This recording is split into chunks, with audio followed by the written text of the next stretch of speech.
नमस्कार एंड सत श्री अकाल। स्वागत है सारी क्लास 11th की जनता का। भाई इस वीडियो के अंदर हम लोग क्लास 11th मैथ्स चैप्टर 1 यानी कि सेट्स को डिटेल में कवर करने वाले हैं in single shot. A to Z सारी थ्योरी कवर होगी with all the important question. सारे बेसिक तुम लोगों को चमका दूंगा बेटा, तुमको बस वीडियो को एंड तक पेशेंटली देखना है। तो सबसे पहले बेटा हम लोग डेफिनेशन से चालू करते हैं। यार मैंने येलो बैकग्राउंड लिया है फॉर अ चेंज, तुम लोग बताना ठीक लग रहा है या फिर ब्लैक ही सही लगता था। तो बेटा सेट की डेफिनेशन क्या है, तुम सबने ऑलरेडी रट रखी है कहानी। Well defined collection of objects is called set. अब एक हल्की सी आवाज मेरे कानों तक पहुंच गई। एक बच्चे ने दबी हुई आवाज में बोला sir it is collection of objects. उसने ये वेल डिफाइंड जो वर्ड है ना ये मिस कर दिया।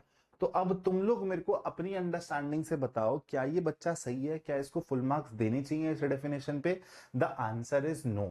ये वेल डिफाइंड बेटा बहुत important critical and significant word है। यहां पर वेल डिफाइंड आपको समझना पड़ेगा कि वेल डिफाइंड का मतलब होता क्या है। वेल डिफाइंड माने जो यूनिवर्सली सेम तरीके से डिफाइंड है बेटा, आपके लिए भी मेरे लिए भी किसी और इंसान के लिए भी। एग्जाम्पल से समझाता हूं, बहुत प्यार से चमकेगा तुमको। जैसे मान लो मैंने तुमसे एक सवाल किया और सेम सवाल तुमने भी मुझसे किया। मैंने तुमसे पूछा कि तुम्हारी फेवरेट एक्ट्रेस कौन है। हो सकता है भाई तुम्हारी फेवरेट एक्ट्रेस कटरीना कैफ हो, दीपिका पादुकोण हो, प्रियंका चोपड़ा हो, कोई भी हो सकती है। ये तुम्हारा पर्सनल ओपिनियन है। और सेम सवाल तुमने मुझसे पूछा कि सर आपकी फेवरेट एक्ट्रेस कौन है। भाई मेरा जवाब तो हर किसी को पता है, सोनम बाजवा। तो अब तुम्हारा आंसर और मेरा आंसर वेरी कर सकता है बिकॉज यहाँ पे पर्सनल ओपिनियन आ रहा है बेटा। ये कोई वेल डिफाइंड चीज नहीं है। आपके लिए डेफिनेशन अलग है इसकी, मेरे लिए डेफिनेशन अलग है। उसके साथ साथ अगर मैं एक दूसरा सवाल तुम लोगों से पूछूं कि भाई इंडियन क्रिकेट टीम में across all the formats T20, 50-50 and test cricket में अभी तक सबसे ज्यादा रन बनाने वाले दो इंसान के नाम बताओ। तो तुम भी विराट कोहली और सचिन तेंदुलकर बोलोगे, विराट कोहली और सचिन तेंदुलकर बोलोगे। मैं भी सेम दो लोगों का नाम लूंगा, विराट कोहली सचिन तेंदुलकर। यूनिवर्स में किसी भी इंसान से उठा के अगर मैं ये सवाल कर लूं तो क्या उसका भी आंसर सेम आएगा, क्योंकि इट इज अ फैक्ट। तो यहां पर सबके लिए बेटा यूनिवर्सली सेम तरीके से डिफाइन हो गई ये वाली चीज। तो ऐसी चीजों को बोला जाता है वेल डिफाइंड। अब यहां पर और एग्जांपल्स फेंकता हूं मैं ताकि और क्लैरिटी मिले तुमको। अगर मैं तुमको बोल रहा हूं यार सेट ऑफ नेचुरल नंबर्स लिख के दिखा दो, तो तुम भी 1 2 3 4 डॉट डॉट डॉट डॉट लिखोगे। मैं भी 1 2 3 4 डॉट डॉट डॉट डॉट लिखूंगा। क्या इस पूरे ब्रह्मांड में यूनिवर्स में कोई ऐसा इंसान होगा जिसके सेट ऑफ नेचुरल नंबर्स में 0 आ जाए? नहीं ना। अगर आ गया तो मतलब उसको डेफिनेशन ही नहीं पता है। क्योंकि नेचुरल नंबर्स जिस तरीके से आपके लिए डिफाइंड है मेरे लिए भी वैसे ही डिफाइंड है, किसी तीसरे इंसान के लिए भी। सो it is a well defined thing. सबके लिए एक तरीके से डिफाइंड है, पर्सन टू पर्सन वो वेरी नहीं कर रहा है। अब मैं आपको और एग्जांपल्स देता हूं और ऐसे आपको एनसीईआरटी में एग्जांपल्स दिखेंगे भी सही अगर आपने एनसीईआरटी पढ़ी है। जैसे अगर मैं आप लोगों से पूछ लूं कि भाई आपको मेरे को बताना है कि ये सेट है या नहीं है, तो मैंने बेटा आपको बोला 1 से 10 के अंदर, यहां पे 10 स्टूडेंट्स खड़े हैं, मान लो 10 बच्चों को मैंने ये पूछा कि 1 से 10 के अंदर आपको 5 नंबर चूज करने हैं। तो पहला स्टूडेंट बेटा अपने 5 नंबर चूज कर सकता है, दूसरा स्टूडेंट कोई और 5 नंबर चूज कर सकता है, तीसरा स्टूडेंट भी कोई और 5 नंबर चूज कर सकता है। सबके पास चॉइस है ना। किसी ने 2 3 4 5 6 कर लिया, किसी ने मान लो 6 7 8 9 10 कर लिया। तो यहां पर मैंने जो स्टेटमेंट फेंकी वो वेल डिफाइंड नहीं आ रही थी भाई, वेल डिफाइंड क्राइटेरिया में नहीं आ रही थी। सबके आंसर्स वेरी कर रहे हैं, hence this is not a set. लेकिन अगर मैं ऐसी स्टेटमेंट फेंक दूं इन 10 लोगों के आगे कि 1 से लेके 10 में तुम्हारे लिए जो भी इवन नंबर्स है ना उनको उठाओ और एक उनकी कलेक्शन साइड में रख दो, तो क्या सबकी कलेक्शन में बेटा 2 4 6 8 10 आएगा? और एक और 10 को भी इंक्लूड कर सकते हैं, पहले ही मैं तुमको बता रहा हूं एक्सक्लूडेड वाला केस नहीं है। तो 2 4 8 2 4 6 8 10 सबके सब बेटा यही 5 नंबर्स उठाएंगे। तो यहां पर ये एक वेल डिफाइंड चीज हो गई क्योंकि इवन नंबर सबके लिए सेम तरीके से डिफाइंड है, hence it is a set. तो इसलिए बेटा ये वेल डिफाइंड कीवर्ड जो है ना ये बोलना, इसको समझना बहुत ज्यादा जरूरी है। अब हम लोग थोड़ा सा और आगे बढ़ते हैं। सेट्स को यूजुअली डिनोट कैसे किया जाता है बेटा? With capital letters.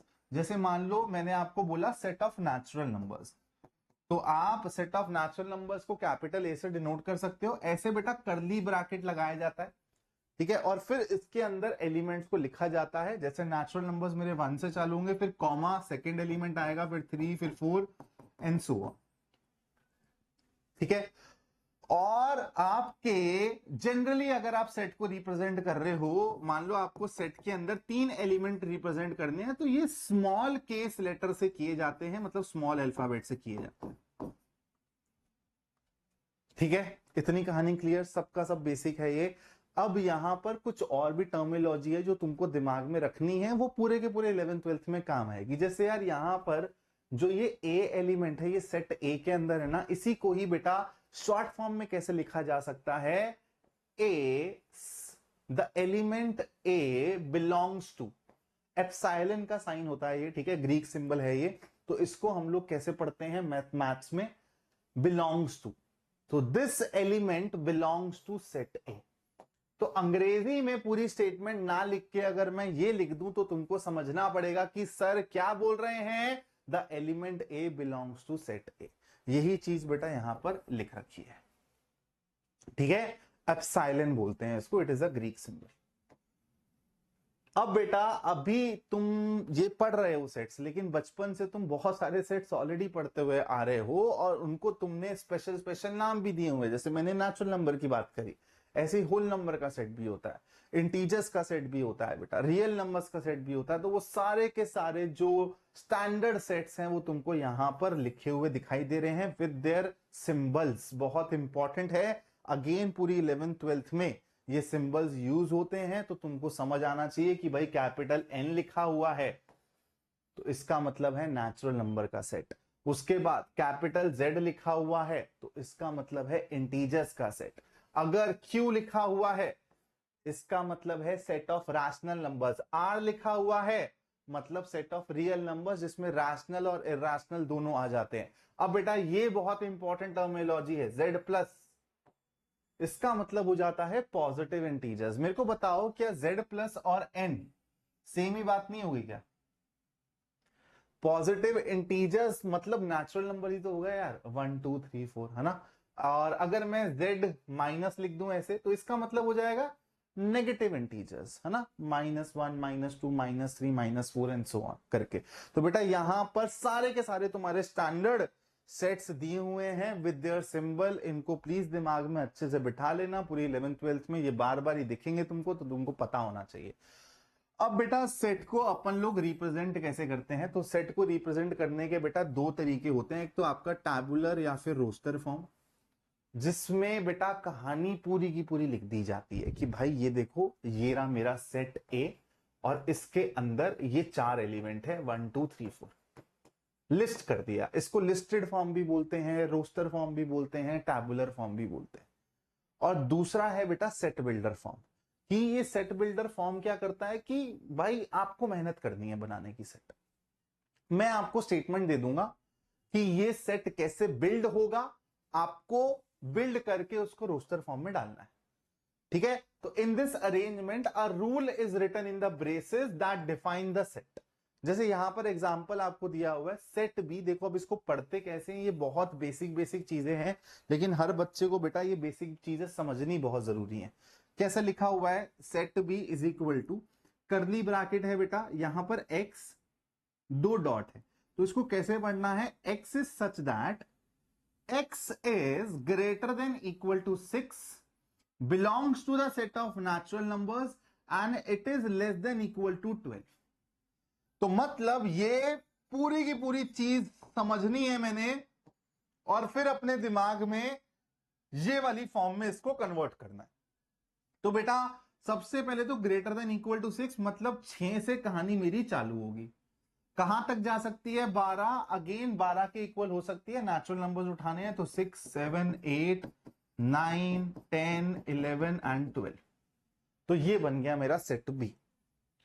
तो बेटा आपका टैबुलर फॉर्म रोस्टर फॉर्म में ये सब कहानी नहीं दी होगी, सीधा आपको सेट के अंदर के एलिमेंट्स दिखेंगे। एक होता है सेट बिल्डर फॉर्म जिसमें स्टेटमेंट पॉइंट ऑफ व्यू से आपको चीजें दी होंगी, वो आपको सारी कहानी बताएगा। बस आपको यहां पर फिर अपना दिमाग लगा के ऐसी चीज सोचनी पड़ेगी कि यार इस सेट में अच्छा ये एलिमेंट आ जाएंगे।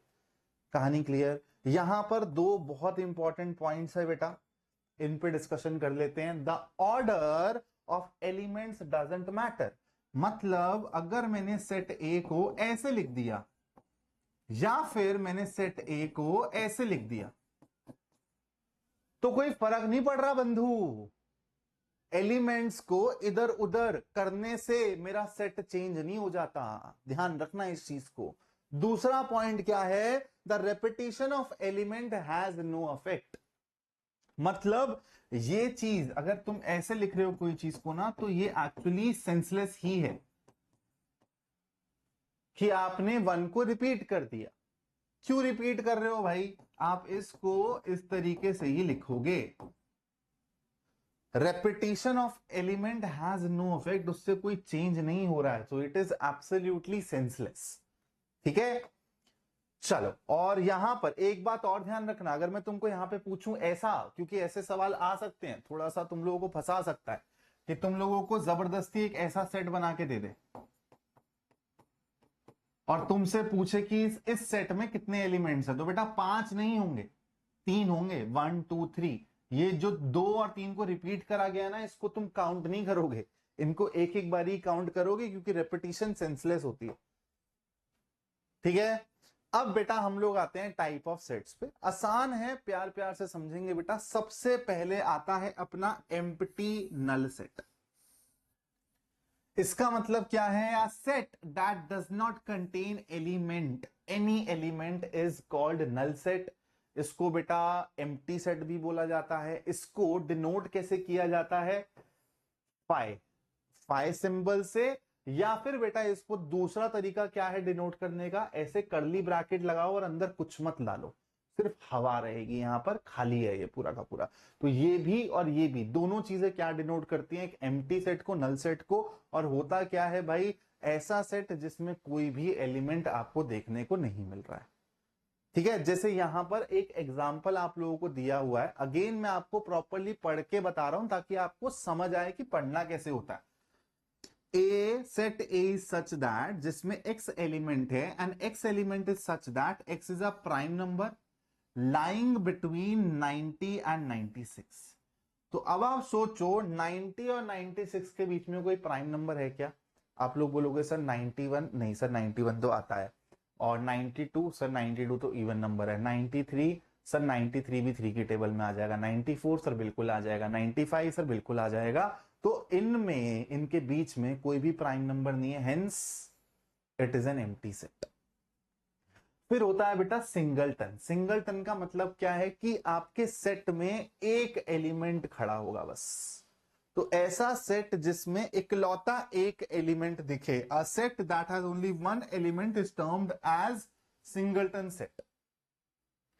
ठीक है, जैसे एग्जांपल आपको यहां पे दिया हुआ है कि भाई 0 एलिमेंट डाल दिया आपने सेट के अंदर।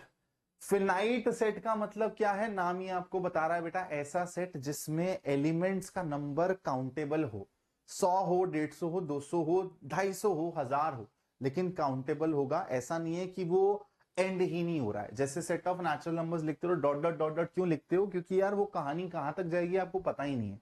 तो set of natural number, set of integers, ये सारे के सारे फिनाइट सेट नहीं है। फिनाइट का सिंपल सा मतलब है, set that contains a finite number of elements is known, is called finite set.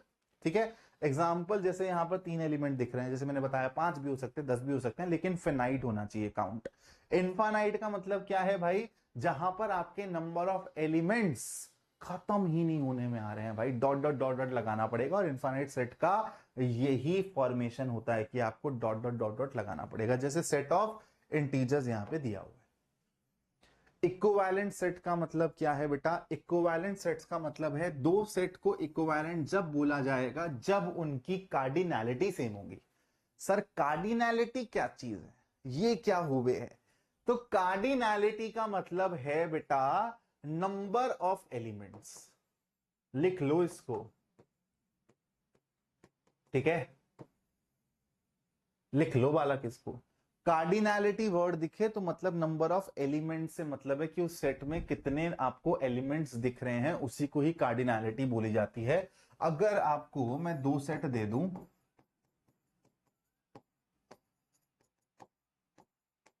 और पूछूं क्या ये दोनों के दोनों इक्विवेलेंट है, तो आप लोग बोलोगे सर हाँ, सेट ए में भी 3 एलिमेंट है, सेट बी में भी 3 एलिमेंट है।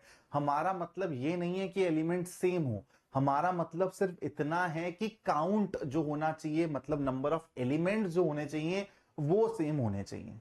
तो ये दोनों के दोनों बेटा इक्विवेलेंट सेट हैं, और नंबर ऑफ एलिमेंट्स को कार्डिनैलिटी बोला जाता है। ठीक है, टर्मिनोलॉजी क्या है? Cardinality, cardinal number. ठीक है, जैसे इसका कार्डिनल नंबर क्या हो जाएगा या फिर कार्डिनैलिटी क्या हो जाएगी? 3।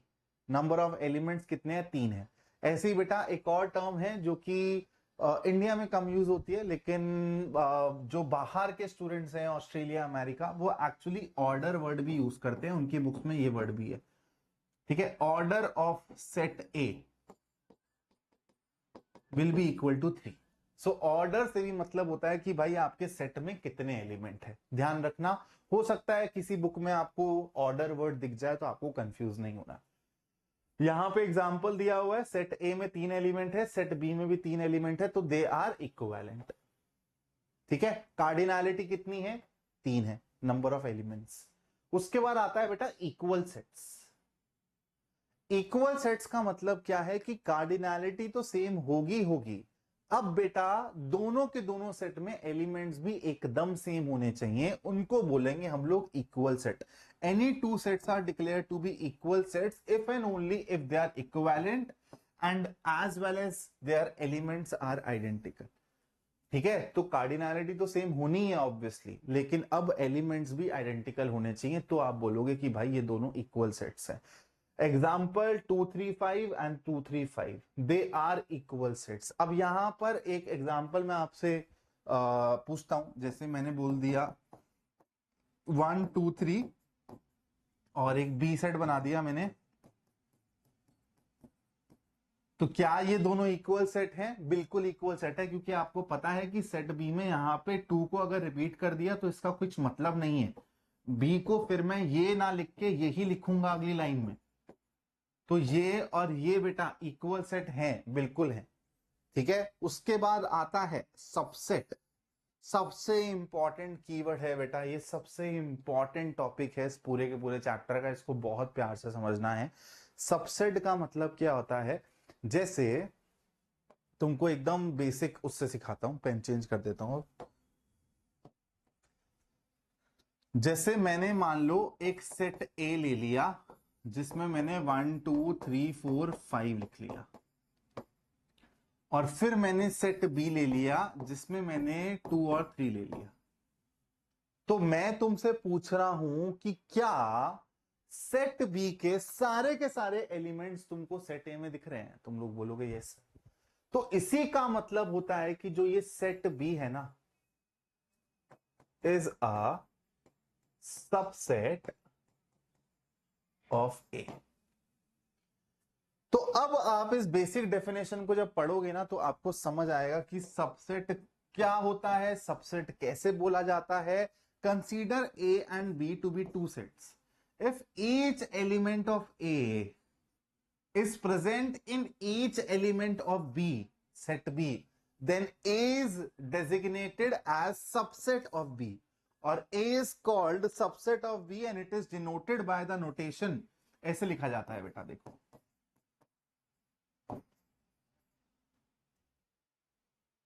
अब यहां पर एक बात बहुत ध्यान से समझनी है, जो सबसेट होगा ना बेटा उसके सारे के सारे एलिमेंट्स आपको बड़े वाले सेट में दिखाई देंगे, लेकिन एक ऐसा केस भी है जो ये इक्वल टू दिख रहा है ना, इसका मतलब क्या है कि भाई जो सेट होता है ना वो खुद का भी सबसेट होता है।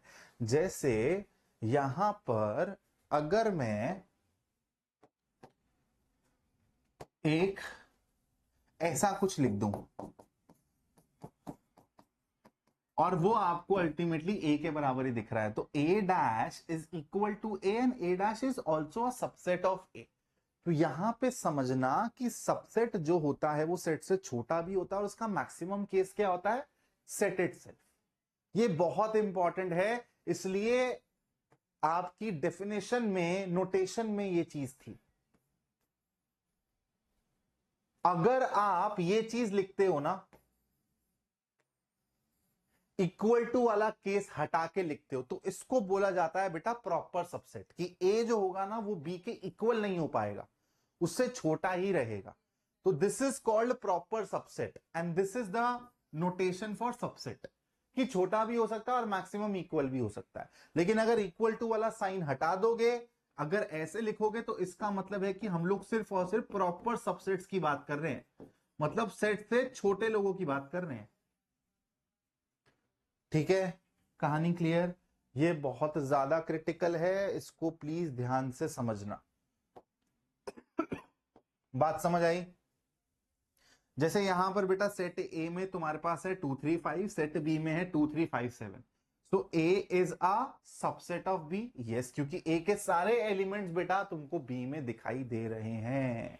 Here we can recognize that all the components of set A are present in set B.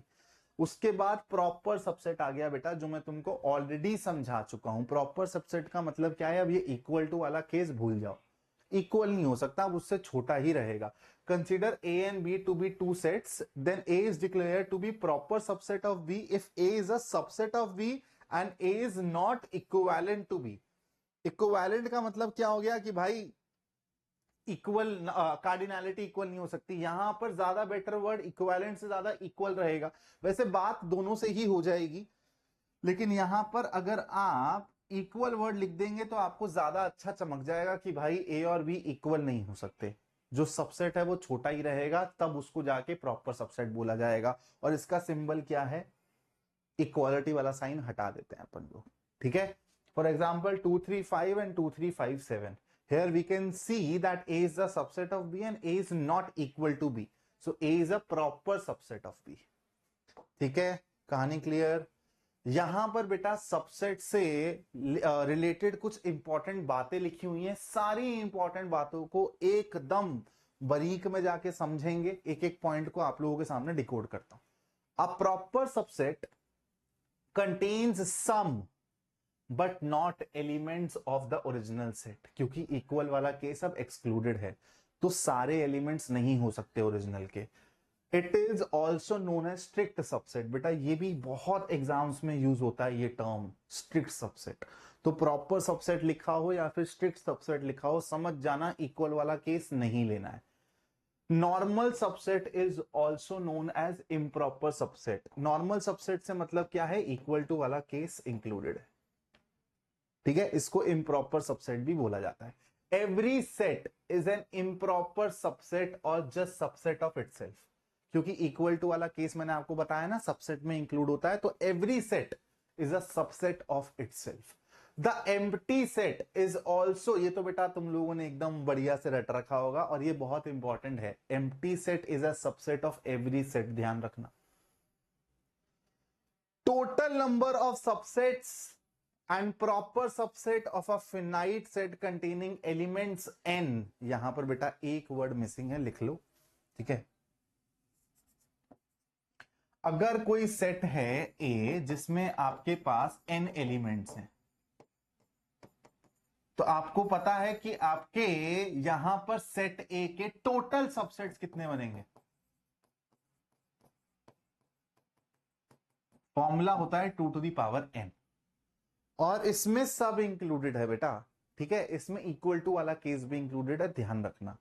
पाई भी इंक्लूडेड है, एम्प्टी सेट भी इंक्लूडेड है और इक्वल टू वाला केस भी इंक्लूडेड है, सारे छोटे वाले भी इंक्लूडेड है।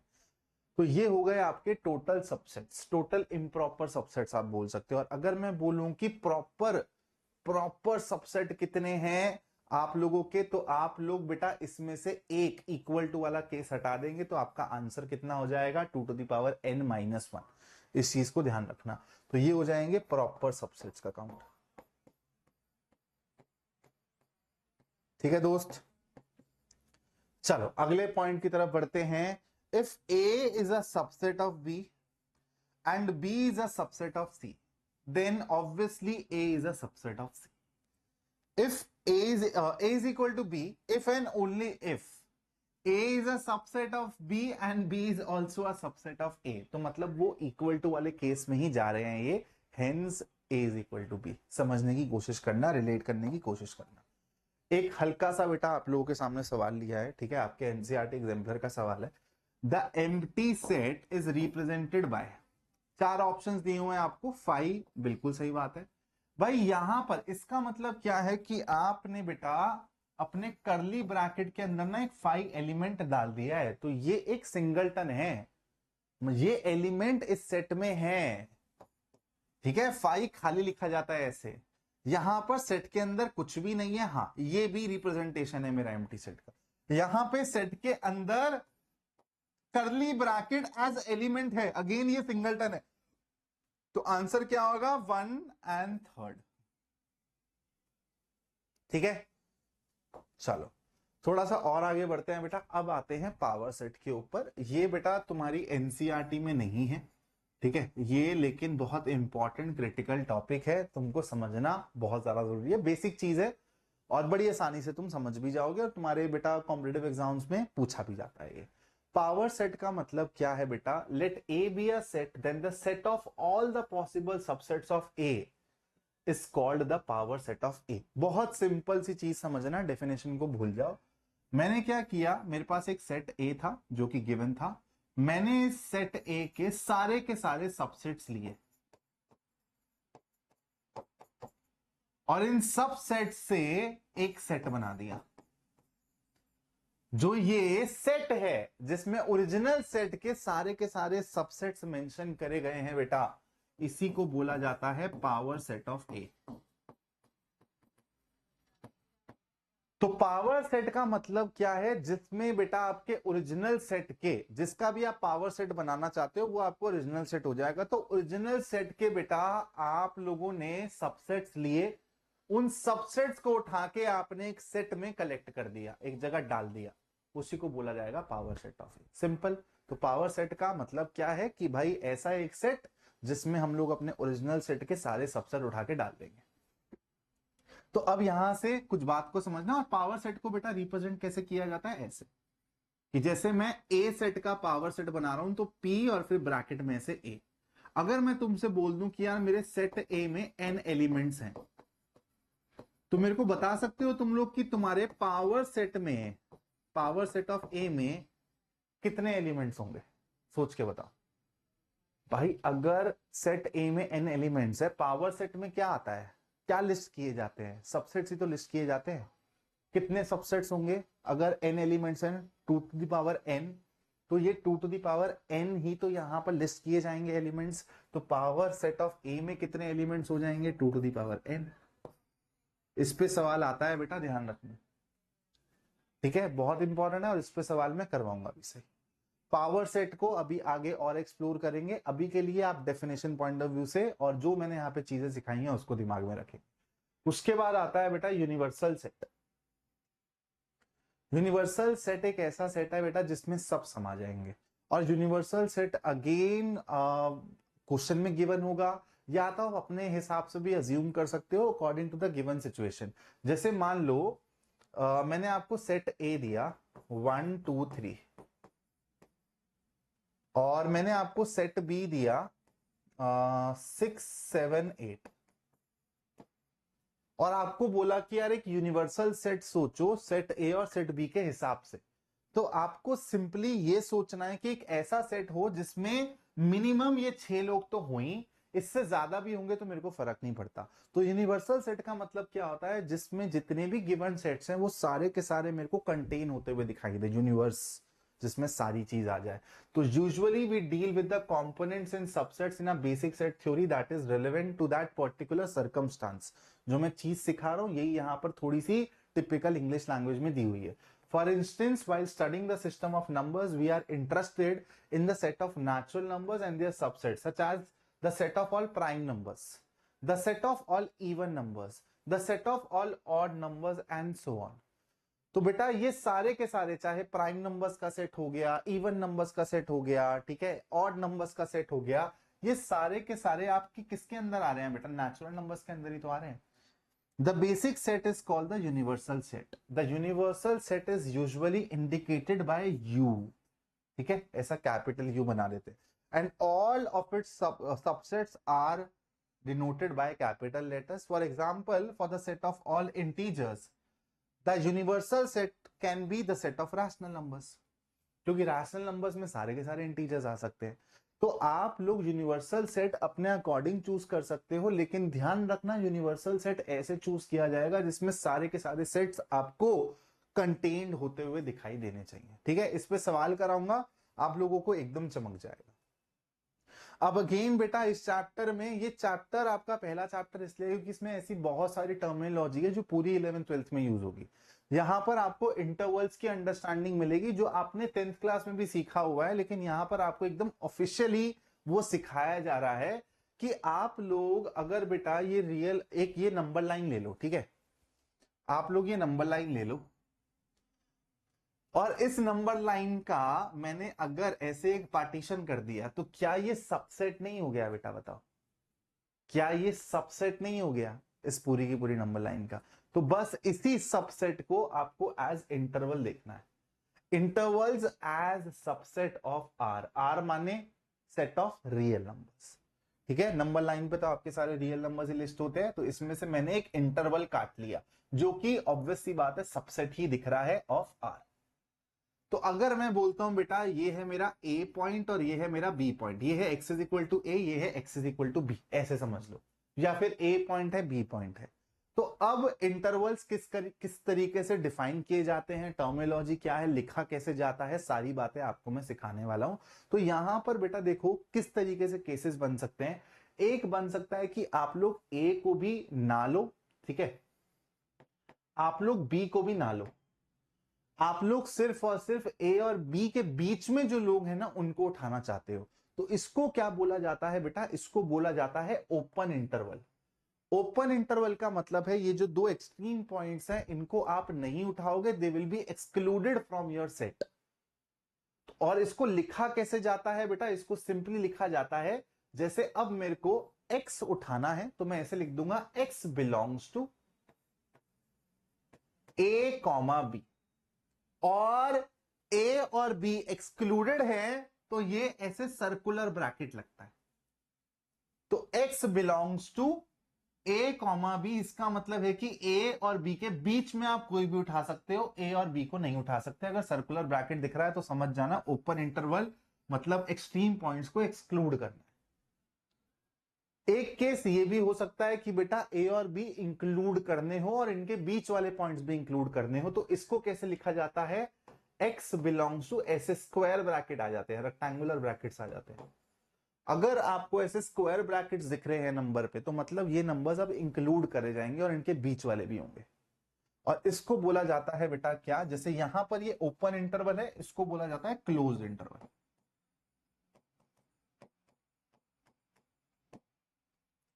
और इसको लिखने के और भी तरीके, जैसे बेटा आप इस चीज को ऐसे भी लिख सकते हो कि x will be greater than a and it will be less than b। Equal to वाला साइन नहीं लगा, मतलब कि a और b नहीं लेने हैं। इस वाली सिचुएशन को आप ऐसे भी लिख सकते हो कि x is greater than equal to a and x will be less than equal to b। Equal to वाला केस लग गया, मतलब अपना स्क्वायर ब्रैकेट है वो पॉइंट्स इंक्लूड करे जाएंगे। अब बेटा ऐसी भी सिचुएशन हो सकती है कि एक पॉइंट को इंक्लूड करना और एक पॉइंट को एक्सक्लूड करना हो, उसी को ही सेमी क्लोज्ड या फिर सेमी ओपन इंटरवल बोलते हैं। जैसे मान लो मेरे को ए को इंक्लूड करना है और बी को एक्सक्लूड करना है, तो मैं कैसे लिखूंगा? ए को इंक्लूड करना है तो ए पे ऐसे स्क्वायर ब्रैकेट आएगा और बी पे ऐसे सर्कुलर ब्रैकेट आएगा, तो समझ जाएगा इंसान कि बी को नहीं लेना, ए को उठाना है। इसी को ऐसे कैसे लिख सकता हूं? X is greater than equal to A and less than B.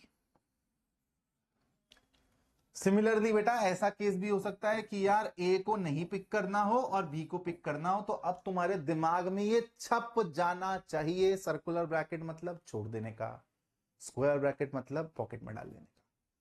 ठीक है, बात समझ आ गई बंधु? तो यहां पर कैसे लिखूंगा मैं? X is greater than A and less than equal to B.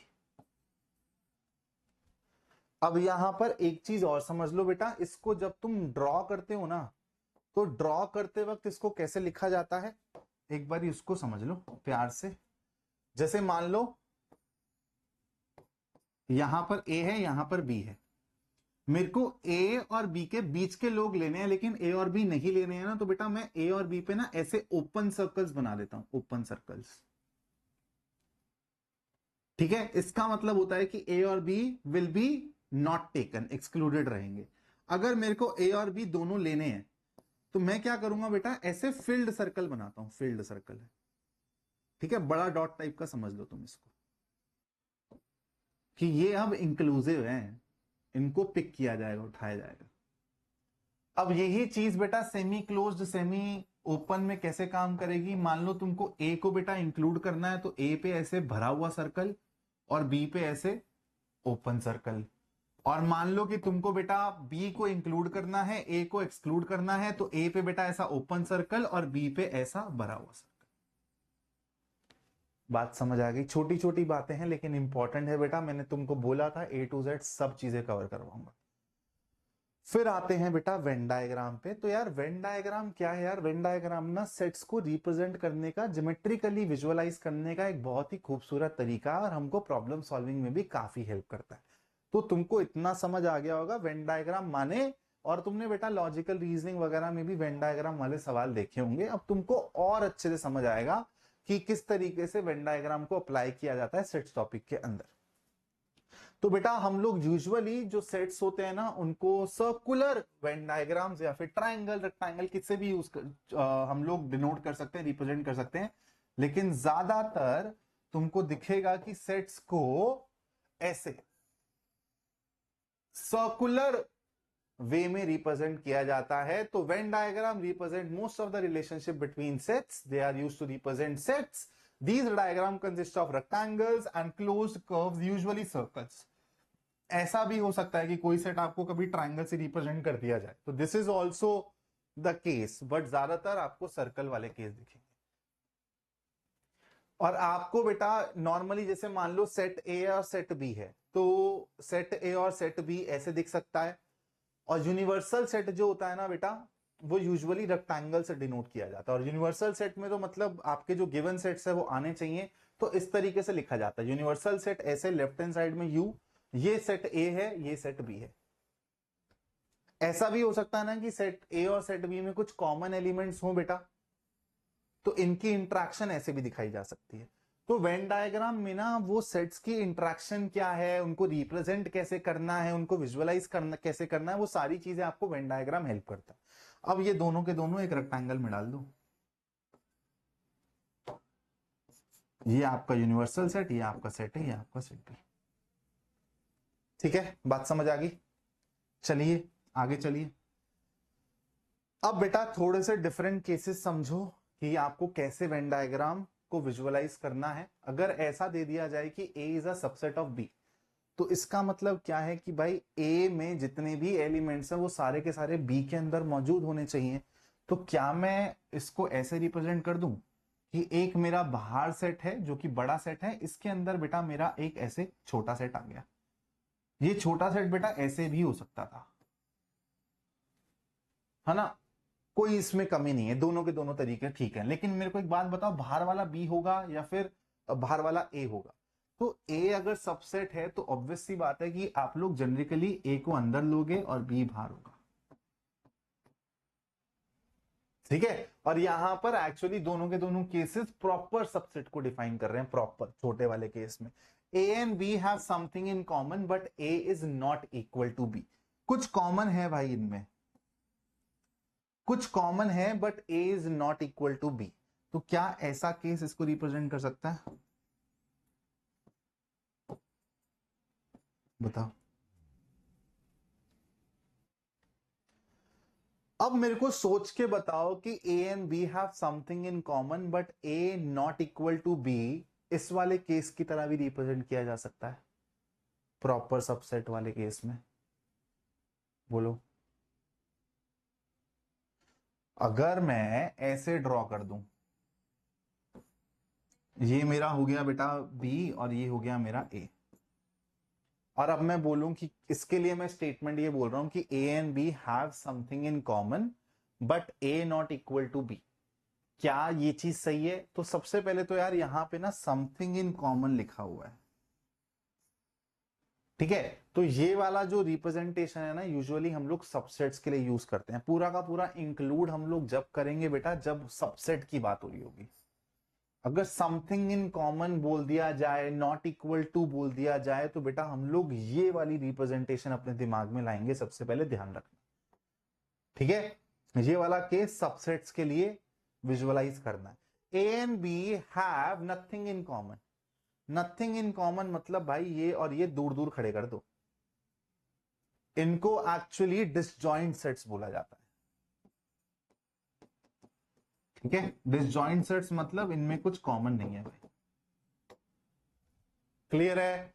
अब बेटा हम लोग कुछ ऑपरेशंस के बारे में बात करेंगे। अब बेटा मेन मुद्दे वाला टॉपिक आ रहा है, और यहां पे अब तुम्हारी वेन डायग्राम तुमको हेल्प करेगा चीजें विजुअलाइज कराने में और कॉन्सेप्ट्स को बेटर तरीके से ग्रास्प कराने में।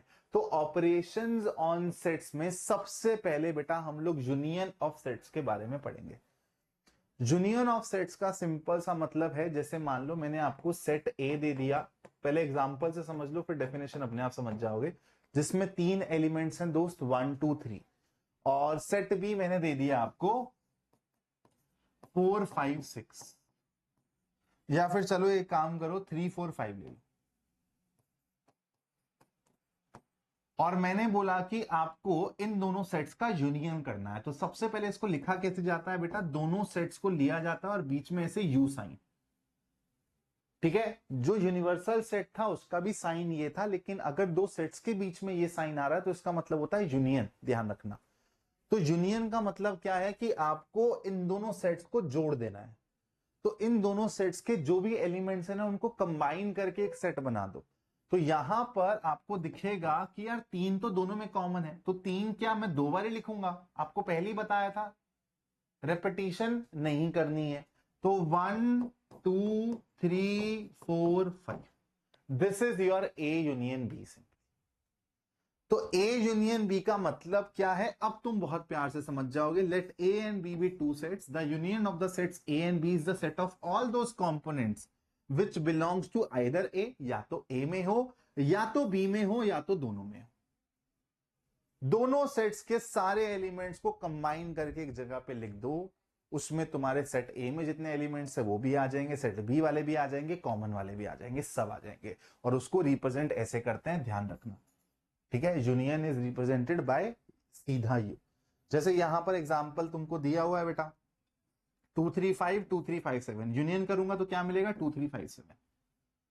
अब इसको वेन डायग्राम के पर्सपेक्टिव से समझो। ठीक है, कौन सा पेन चलेगा इस पे?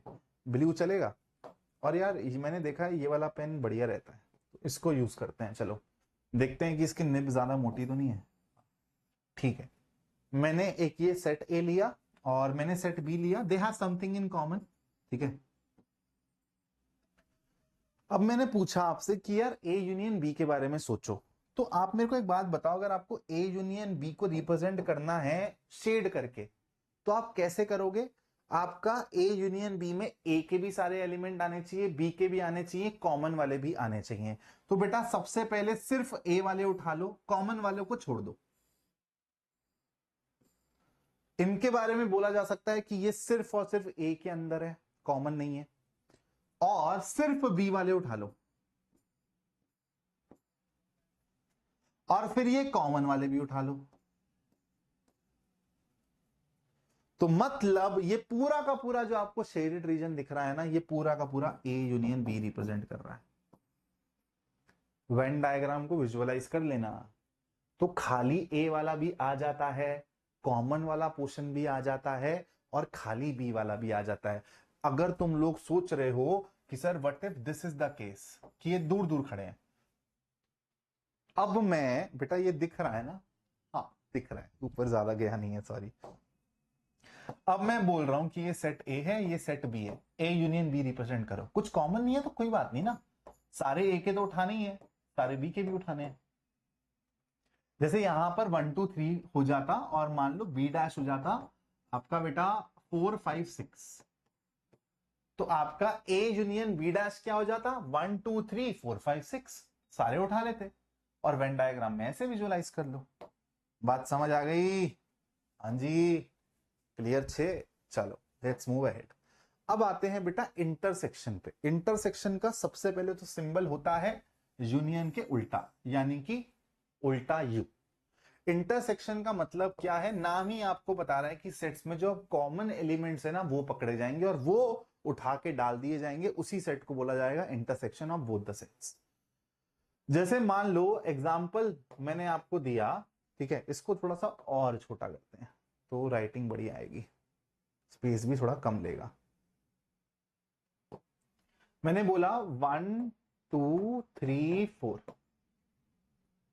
ठीक है दोस्त, और फिर सेट बी है 3 4 5 6। मैंने बोला कि ए इंटरसेक्शन बी, देखो लिखा कैसे जाएगा, ए इंटरसेक्शन बी। इन दोनों सेट का इंटरसेक्शन बताओ। तो आपको क्या समझना है, इन सेट में जो भी कॉमन दिखे वो उठा के पटक दो इसमें। तो 3 और 4, समझ आया दोस्त। अब अगर मैं तुमको बोलूं वेन डायग्राम से, ये दूर दूर खड़े हैं, डिसजॉइंट सेट्स हैं। डिसजॉइंट का मतलब कि कोई जॉइंट पॉइंट नहीं है, कुछ भी कॉमन पॉइंट नहीं है, ठीक है। डिसजॉइंट सेट्स बहुत इंपॉर्टेंट कीवर्ड है, दिमाग में और अपनी नोट्स में डाल लेना। अगर मैं तुमको बोलूं कि ए इंटरसेक्शन बी किसके बराबर है, तुम लोग बोलोगे सर कुछ कॉमन ही नहीं है। कुछ कॉमन नहीं है तो मतलब खाली सेट, खाली सेट का मतलब एम्प्टी सेट, एम्प्टी सेट का मतलब फाई। तो डिसजॉइंट सेट्स वाले केस में ए इंटरसेक्शन बी किसके बराबर होता है, फाई के बराबर होता है, ध्यान रखना। फिर ये लो, यहां पर कॉमन चीज क्या है बेटा, तुम लोग बोलोगे अरे सर ये बीच वाला जो पोर्शन है, बस यही रिप्रेजेंट करेगा तुम्हारा क्या, ए इंटरसेक्शन बी, ध्यान रखना। ओके जी, क्लियर है। चलो, डिसजॉइंट सेट्स के बारे में तुमको ऑलरेडी बता चुका हूं बेटा। Any two sets are said to be disjoint अगर आपको उनका इंटरसेक्शन फाई दिख जाए, यही चीज बोली गई है बस। जैसे यहाँ पे 1 2 3 4 5 6 7 कुछ कॉमन ही नहीं है तो इंटरसेक्शन में कोई आएगा ही नहीं। This is how you represent disjoint sets in Venn diagram. Difference between two sets, this is very very important, ठीक है। और इसको बहुत प्यार से समझना बेटा। और यहां पर जो ये सारी चीजें समझ रहे हो ना, ये आपको 11th 12th में काम आने वाली है। प्रोबेबिलिटी जब पढ़ोगे तुम लोग बेटा, 11th में भी 12th में भी, दोनों जगह तुम लोगों को ये सारी की सारी बेसिक डेफिनेशंस काम आने वाली है। तो इनको आराम से समझ लो और दिमाग में बसा लो। भाई एसी बंद कर दें थोड़ा सा,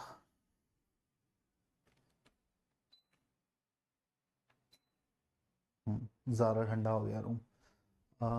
बैटरी है, बढ़िया है। चलो, अब आते हैं बेटा डिफरेंस बिटवीन टू सेट्स पे। जैसे मान लो कि मेरे पास दो सेट हैं in consideration A and B, और मेरे को लिख दिया गया ए माइनस बी, ठीक है। तो सबसे पहले तो ए माइनस बी को समझो। ए माइनस बी का मतलब है कि आपको खाली उनसे मतलब है जो कि ए में है, मतलब ओनली ए, मतलब बी दिखना ही नहीं चाहिए। ए माइनस बी का मतलब है बी को कंप्लीटली हटा दो और जो खाली ए में बचे उसके बारे में सोचो। Let A and B be two sets. The difference between A and B expressed as A minus B or A slash B is the set of all those elements of A which are not present in B. B के लिए एकदम ही बेटा चीजें अब खत्म हो गई हैं, वो रहेगा ही नहीं। जैसे मान लो ये रहा बेटा मेरा सेट A और ये रहा मेरा सेट B, तो A माइनस बी में कौन आएगा बेटा, जो खाली A में है। अगर A और B में कुछ कॉमन है तो वो उड़ा दो, बी का सारा ही वजूद खत्म कर दो, खाली ए।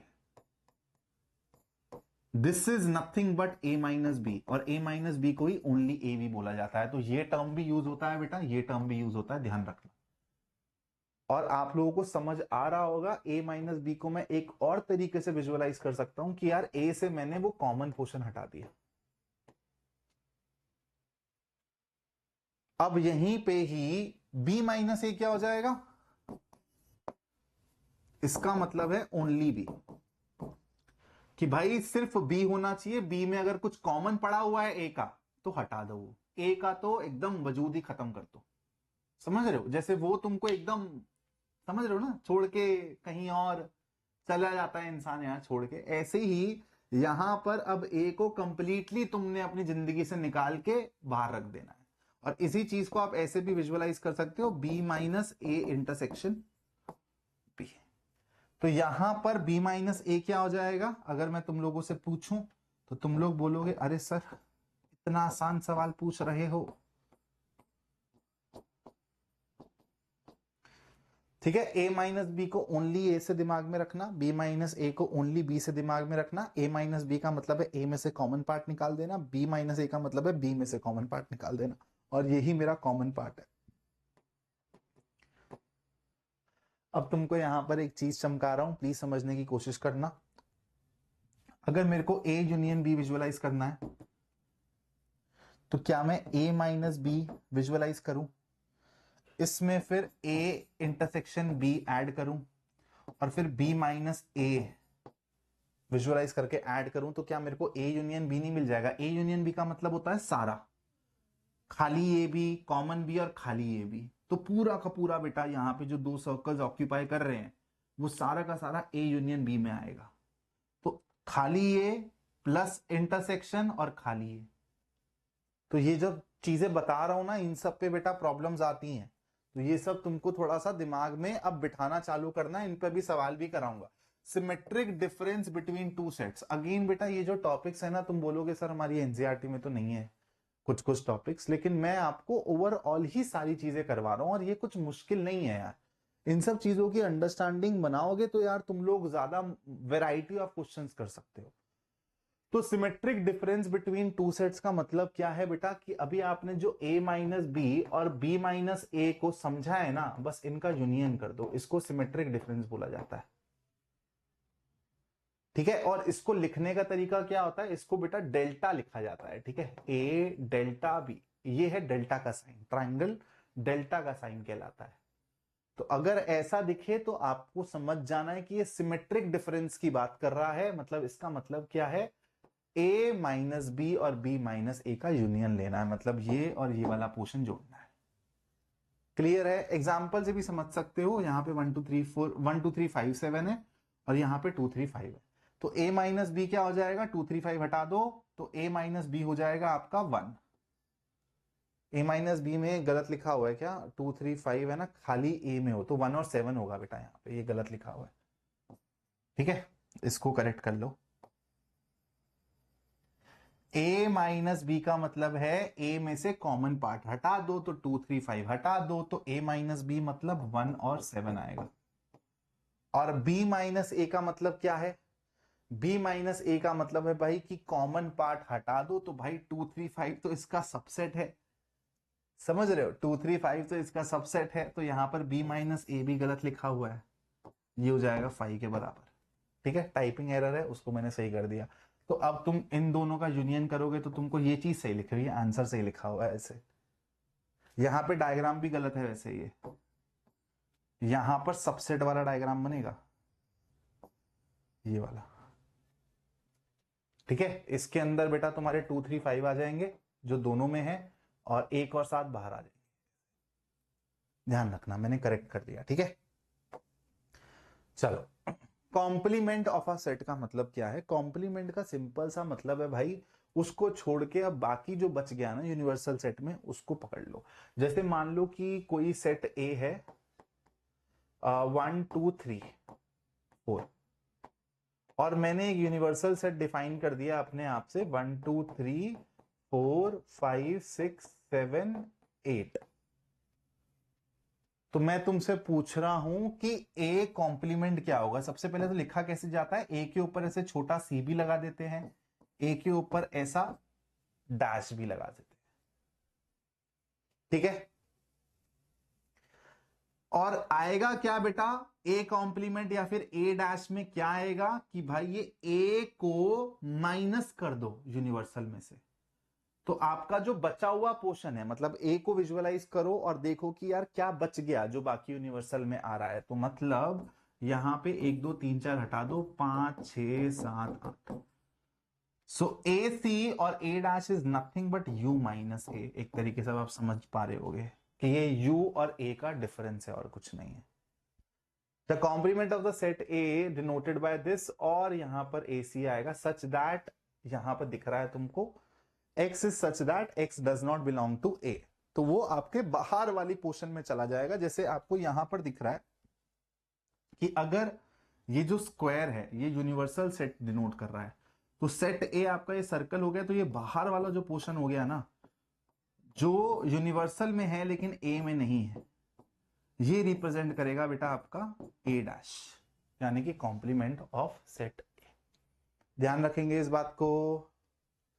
चलो अब बेटा कुछ फॉर्मूलाज, कुछ रूल्स आप लोगों को समझने हैं और इन पे ही आप लोगों को सवाल पूछे जाएंगे। धीरे धीरे बेसिक बेसिक तरीके से करेंगे, फिर अपन लोगों को बेटा सवालों पे भी जाना है। तो सबसे पहले आता है बेटा आइडेम्पोर्टेंट लॉज।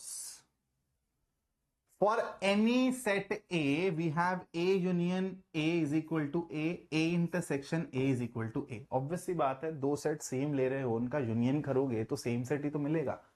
दो सेट ले रहे हो और बोल रहे हो कि सेम सेट है और बोल रहे हो कि इंटरसेक्शन निकालना है, तो बेटा the set itself will be the output. Right, identity loss. ये नाम भूल जाना एक बारी को, लेकिन ये याद रखना है। अगर A का बेटा एम्प्टी सेट के साथ यूनियन लोगे, एम्प्टी सेट में कोई होता है क्या? तो अगर इन दोनों का समेशन लोगे एक तरीके से, यूनियन का मतलब जोड़ा, तो भाई ए ही तो निकलेगा। और अगर ए और फाई का इंटरसेक्शन लोगे, इंटरसेक्शन का मतलब कॉमन, फाई में तो कुछ है ही नहीं, तो ए में चाहे 4 एलिमेंट हो, 5 हो, 10 हो, 100 हो, कुछ कॉमन मिलने वाला है क्या? नहीं, क्योंकि फाई में तो कुछ है ही नहीं। A intersection U, where U is the universal set. Universal set में तो ए कंटेन्ड होगा ही ना, तो छोटा कौन है यहां पर? ए है ना, तो ए और यूनिवर्सल का इंटरसेक्शन क्या होगा? The set A itself. फिर ए यूनियन यू, ए और यूनिवर्सल सेट का यूनियन ले रहे हो, ए छोटा सेट है और ए तो ऑलरेडी बेटा यूनिवर्सल सेट में कंटेन्ड होगा अकॉर्डिंग टू डेफिनेशन, तो इनका यूनियन करोगे तो बड़ा सेट ही तो आउटपुट आएगा। कम्यूटेटिव लॉस, कम्यूटेटिव लॉस क्या बताते हैं भाई कि अगर ए यूनियन बी कर रहे हो या बी यूनियन ए कर रहे हो तो बात सेम ही है, ऑर्डर से फर्क नहीं पड़ता है। ए इंटरसेक्शन बी बोलो या बी इंटरसेक्शन ए बोलो, बात सेम। ठीक है, फिर आ रहे हैं डिस्ट्रीब्यूटिव लॉस, और इस पे फिर अभी हम लोग जब प्रॉब्लम सॉल्व करेंगे तो और आपको मैं बातें बताता रहूं।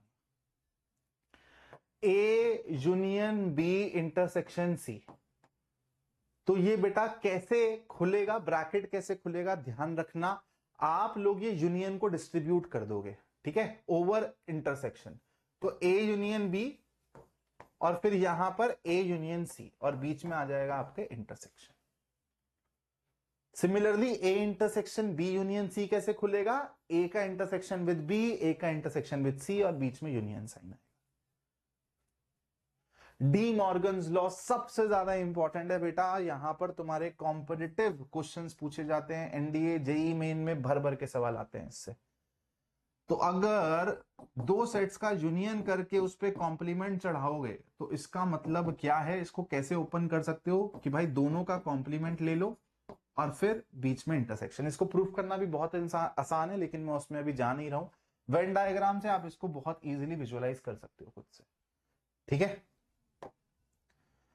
और फिर बेटा अपने पास सेम चीज आ जाए कि इंटरसेक्शन है और फिर मैंने कॉम्प्लीमेंट चढ़ा रखा है, तो अगेन मेरे को क्या करना पड़ेगा? दोनों पे बेटा कॉम्प्लीमेंट लो और ये साइन चेंज कर दो। इंटरसेक्शन का यूनियन हो जाता है, यूनियन का इंटरसेक्शन हो जाता है, ध्यान रखना। यहां पे यूनियन था तो इंटरसेक्शन आ गया बीच में, यहां पे इंटरसेक्शन था तो यूनियन आ गया बीच में। इसको बोला जाता है De Morgan's law. They are very very important, please be careful about that, दिमाग में रखना, ठीक है। और पैटर्न के थ्रू आप इसको मेमोराइज भी कर सकते हो। अब बेटा यहां पर कुछ फॉर्मूलाज हैं जिसमें से मैं आपको बता देता हूं कि आपके फॉर्मूलाज कैसे कैसे काम करेंगे, डिकोड करेंगे। नंबर ऑफ एलिमेंट्स, एन का मतलब है, अगर ऐसा कुछ लिखा हुआ आ जाए तो इसका मतलब है number of elements in set ए, या फिर कार्डिनैलिटी ऑफ ए, ठीक है, या फिर ऑर्डर ऑफ द सेट ए। ये सारी चीजें मैं आपको बता चुका हूं। तो यहां पर जो भी आपको दिख रहा है ना, इसको बोला जाता है formulas based on cardinality. Number of elements पे बेस्ड ये फॉर्मूलाज हैं, आपको बुक्स में दिखेगा कार्डिनैलिटी बेस्ड फॉर्मूलाज। तो सबसे पहले number of elements in A union B को डिकोड करते हैं। तो ए यूनियन बी का वेन डायग्राम डिकोड करो, कुछ कॉमन रख लो दोनों सेट्स में और इक्वल मत रखो। अब और सबसेट वाला केस मत लो, ये वाला और ये वाला। ए यूनियन बी का मतलब क्या है कि यार मैं ए में ले लेता हूं एलिमेंट्स को, ठीक है, ओनली ए की बात नहीं कर रहा, मैं पूरा का पूरा ए उठा रहा हूं, पूरा का पूरा ए, जिसमें कॉमन भी आ जाएगा।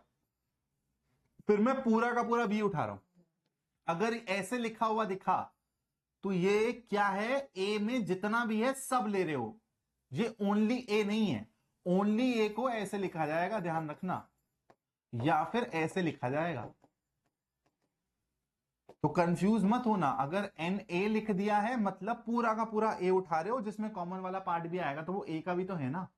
और फिर अगर मैं एन बी बोल रहा हूं तो आप ये पूरा पार्ट उठाओगे। अब यूनियन के बारे में सोचो कि ए यूनियन बी में तो ये पूरा का पूरा ही आना था, लेकिन यहां जब आपने ए को उठाया और बी को उठाया तो क्या ये कॉमन वाला पार्ट दो बारी नहीं आ गया? आप बोलोगे यस सर, लेकिन आना यूनियन में तो एक ही बारी ऐड होना था, दो बारी ऐड हो गया तो एक बारी तुमको सब्ट्रैक्ट करना पड़ेगा। तो इसको इसमें ऐड करो एंड देन सब्ट्रैक्ट करो, यही तुम्हारा पहला फॉर्मूला है। ठीक है बालक, पहले फॉर्मूले का एक और वेरिएशन है, number of elements in A minus B plus number of elements in A intersection B plus number of elements in B minus A, जो मैंने तुमको पहले भी बता दिया। अब यहां पर बेटा अगर सेट्स ऐसे ना होके ऐसे हो जाए तो मेरा इंटरसेक्शन वाला केस जीरो हो जाएगा, तो number of elements in A union B किसके बराबर हो जाएगा, number of elements in A plus number of elements in B, क्योंकि ए इंटरसेक्शन बी 5 है। Number of elements in A minus B का मतलब क्या है, ए में से इंटरसेक्शन ही तो हटाते थे, तो number of elements in A minus number of elements in A intersection B. और इसी को कैसे लिखा जाता है बेटा, ये भी एक बहुत इंपॉर्टेंट टर्मिनोलॉजी है। Number of elements in A minus B को हम लोग ऐसे भी रिप्रेजेंट करते हैं, number of elements in A intersection B dash. ठीक है, बी डैश, बी डैश का मतलब क्या है, कॉम्प्लीमेंट, या फिर इसको हम लोग नॉट ए भी बोलते हैं। यहां पर एक चीज और कर लो यार, कॉम्प्लीमेंट ऑफ अ सेट को नॉट करके भी बोला जाता है। जैसे अगर मैं नॉट ए बोल दूं तो इसका मतलब कुछ नहीं है, मैं ए बार के बारे में ही बात कर रहा हूं। ठीक है, ए dash, A bar, A complement, ये सारे के सारे इसी के ही वेरिएशन है। ठीक है, कहानी क्लियर हो गई, कहां पे थे हम लोग, यहां पे थे। तो अब इसको समझो बेटा, ए इंटरसेक्शन, इसका मतलब क्या होगा, ये बहुत इंपॉर्टेंट फॉर्मेशन है। इसका मतलब है कि यार ए के बारे में सोचो और नॉट बी के बारे में सोचो, कॉम्प्लीमेंट ऑफ बी के बारे में सोचो और फिर इनका इंटरसेक्शन ले लो। समझ पा रहे हो मेरी बात को? तो जब आप लोग इस तरीके से सिचुएशन को देख रहे हो कि ए ये है, बी ये है, अब इंटरसेक्शन लेना है ए का और नॉट बी का। नॉट बी में मतलब क्या है कि भाई यहां पे इस सर्कल के बाहर जो भी है वो नॉट बी में आ जाएगा, और ए ये रहा, तो ए और जो ये बाकी बचा हुआ पोर्शन है, ध्यान से समझने की कोशिश करना बेटा मेरी बात को, ए और जो ये बाकी बचा हुआ पोर्शन है, इसमें अगर इंटरसेक्शन लोगे तो ये कॉमन वाला तो नहीं ले सकते ना, क्योंकि आ ही नहीं रहा है, तो सिर्फ यही वाला पार्ट तो बचेगा इंटरसेक्शन में। ठीक है, तो इसको आप ऐसे भी रिप्रेजेंट कर सकते हो, number of elements in A intersection B bar not B. ठीक है, बी डैश, बी के ऊपर सी, ये सारी की सारी बातें सेम है, मैं आपको बता रहा हूं। अगर मैं बार वर्ड बोलूंगा तो आई मीन दिस, अगर मैं डैश वर्ड बोलूंगा तो आई मीन दिस, अगर मैं बीसी बोल देता हूं, वो वाला बीसी नहीं, तो आई मीन दिस, और तीनों का मतलब आप लोगों को समझ आ गया कि सेम ही है। ये बहुत इंपॉर्टेंट फॉर्मूला है बेटा, तीन सेट्स के लिए यूनियन का फॉर्मूला कैसे काम करता है, प्लीज इसको मैं तुमको बता भी रहा हूं, इसमें पैटर्न क्या है दिमाग में रख लेना। Number of elements in A union B union C, और अभी तीन सेट वाली चीजें तुमने वेन डायग्राम में विजुअलाइज नहीं करी है, अभी मैं करवाऊंगा जब मैं सवाल करवाऊंगा तो। देखो अभी यहीं पे ही थोड़ा बहुत तुमको बता देता हूं, जैसे तीन सेट्स हैं मान लो और उन तीनों में कुछ ना कुछ कॉमन है, तो उनको ऐसे रिप्रेजेंट किया जा सकता है। ठीक है, तो number of elements in A union B union C किसके बराबर होगा, सबसे पहले तो इंडिविजुअली ले लो और ऐड कर दो, number of elements in A plus number of elements in B plus number of elements in C. अब पेयर वाइज बेटा सब्ट्रैक्ट कर दो, पेयर वाइज का मतलब क्या है कि ए और बी का पेयर लो। ठीक है, intersection, number of elements intersection pairwise minus कर दो, A intersection B minus, B और सी का इंटरसेक्शन ले लो माइनस, और ए और सी का इंटरसेक्शन ले लो माइनस, सी इंटरसेक्शन ए भी लिख सकते हो, ए इंटरसेक्शन सी भी लिख सकते हो, बताया ये कम्यूटेटिव लॉ में। माइनस कर दिए पेयर वाइज तीनों के तीनों इंटरसेक्शन। अब तीनों का इंटरसेक्शन, पेयर वाइज नहीं, तीनों का इंटरसेक्शन ऐड कर दो, बस ये रहा तुम्हारा फोर्थ फॉर्मूला। ठीक है, फिफ्थ फॉर्मूला क्या है बेटा? Number of elements in A dash union B dash. समझो इसको,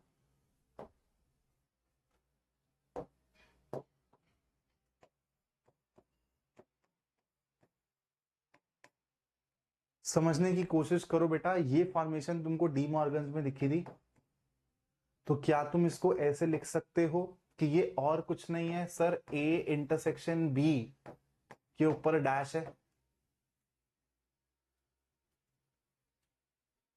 तो अगर ए इंटरसेक्शन बी के ऊपर डैश आ रहा है तो मतलब ए इंटरसेक्शन बी नहीं लेना है, तो क्या बचेगा? यूनिवर्सल में से ए इंटरसेक्शन बी को माइनस कर दो। ध्यान रखना, यूनिवर्सल की अब अंडरस्टैंडिंग डेवलप हो रही होगी। इसका मतलब क्या है कि भाई यू में से ए इंटरसेक्शन बी वालों को माइनस कर दो, बस। अब तुमको अगला वाला भी अपने आप ही समझ आ जाएगा। Number of elements in A dash intersection B dash. Intersection आ गया। क्या ये फॉर्मेशन देखी हुई है डी मॉर्गन्स में? बिल्कुल देखी हुई है सर, इसलिए डी मॉर्गन्स बहुत ज्यादा क्रूशल है बेटा। ए यूनियन बी के ऊपर कॉम्प्लीमेंट लगा दिया, तो मतलब भाई अब ए यूनियन बी को हटा दो, किसमें से? यूनिवर्सल में से। ठीक है दोस्त, चलो। Number of elements in A delta B, symmetric difference. तो सिमेट्रिक डिफरेंस में क्या होगा? Only A plus only B. तो आप उसको वैसे भी लिख सकते हो या फिर ऐसे भी लिख सकते हो, n A plus n B, और जो आपका बीच वाला बंदा है वो दो बारी ऐड हुआ तो दो बारी सब्ट्रैक्ट कर दो, इंटरसेक्शन वाला। ठीक है, number of elements in A dash यानी कि नॉट ए, नॉट ए मतलब यूनिवर्सल माइनस है। ठीक है दोस्त, बात समझ आ गई? चलो भाई, अब हम लोग सवाल करते हैं। पहला सवाल आप लोगों के सामने है, प्लीज इस सवाल को बनाइए। मैं दोस्त पानी पी रहा हूं इतने, ठीक है, बैंड बज गई है गले की। पहला वाला सवाल बनाओ। अब बस अपने को सवाल बनाने हैं, आधा पौना घंटा जितना सवाल बना सकते हैं सवाल बनाते हैं।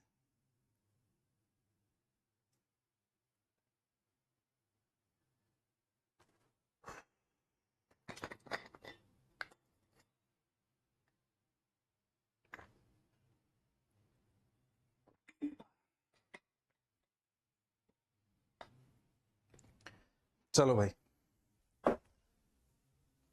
let S looks like this where,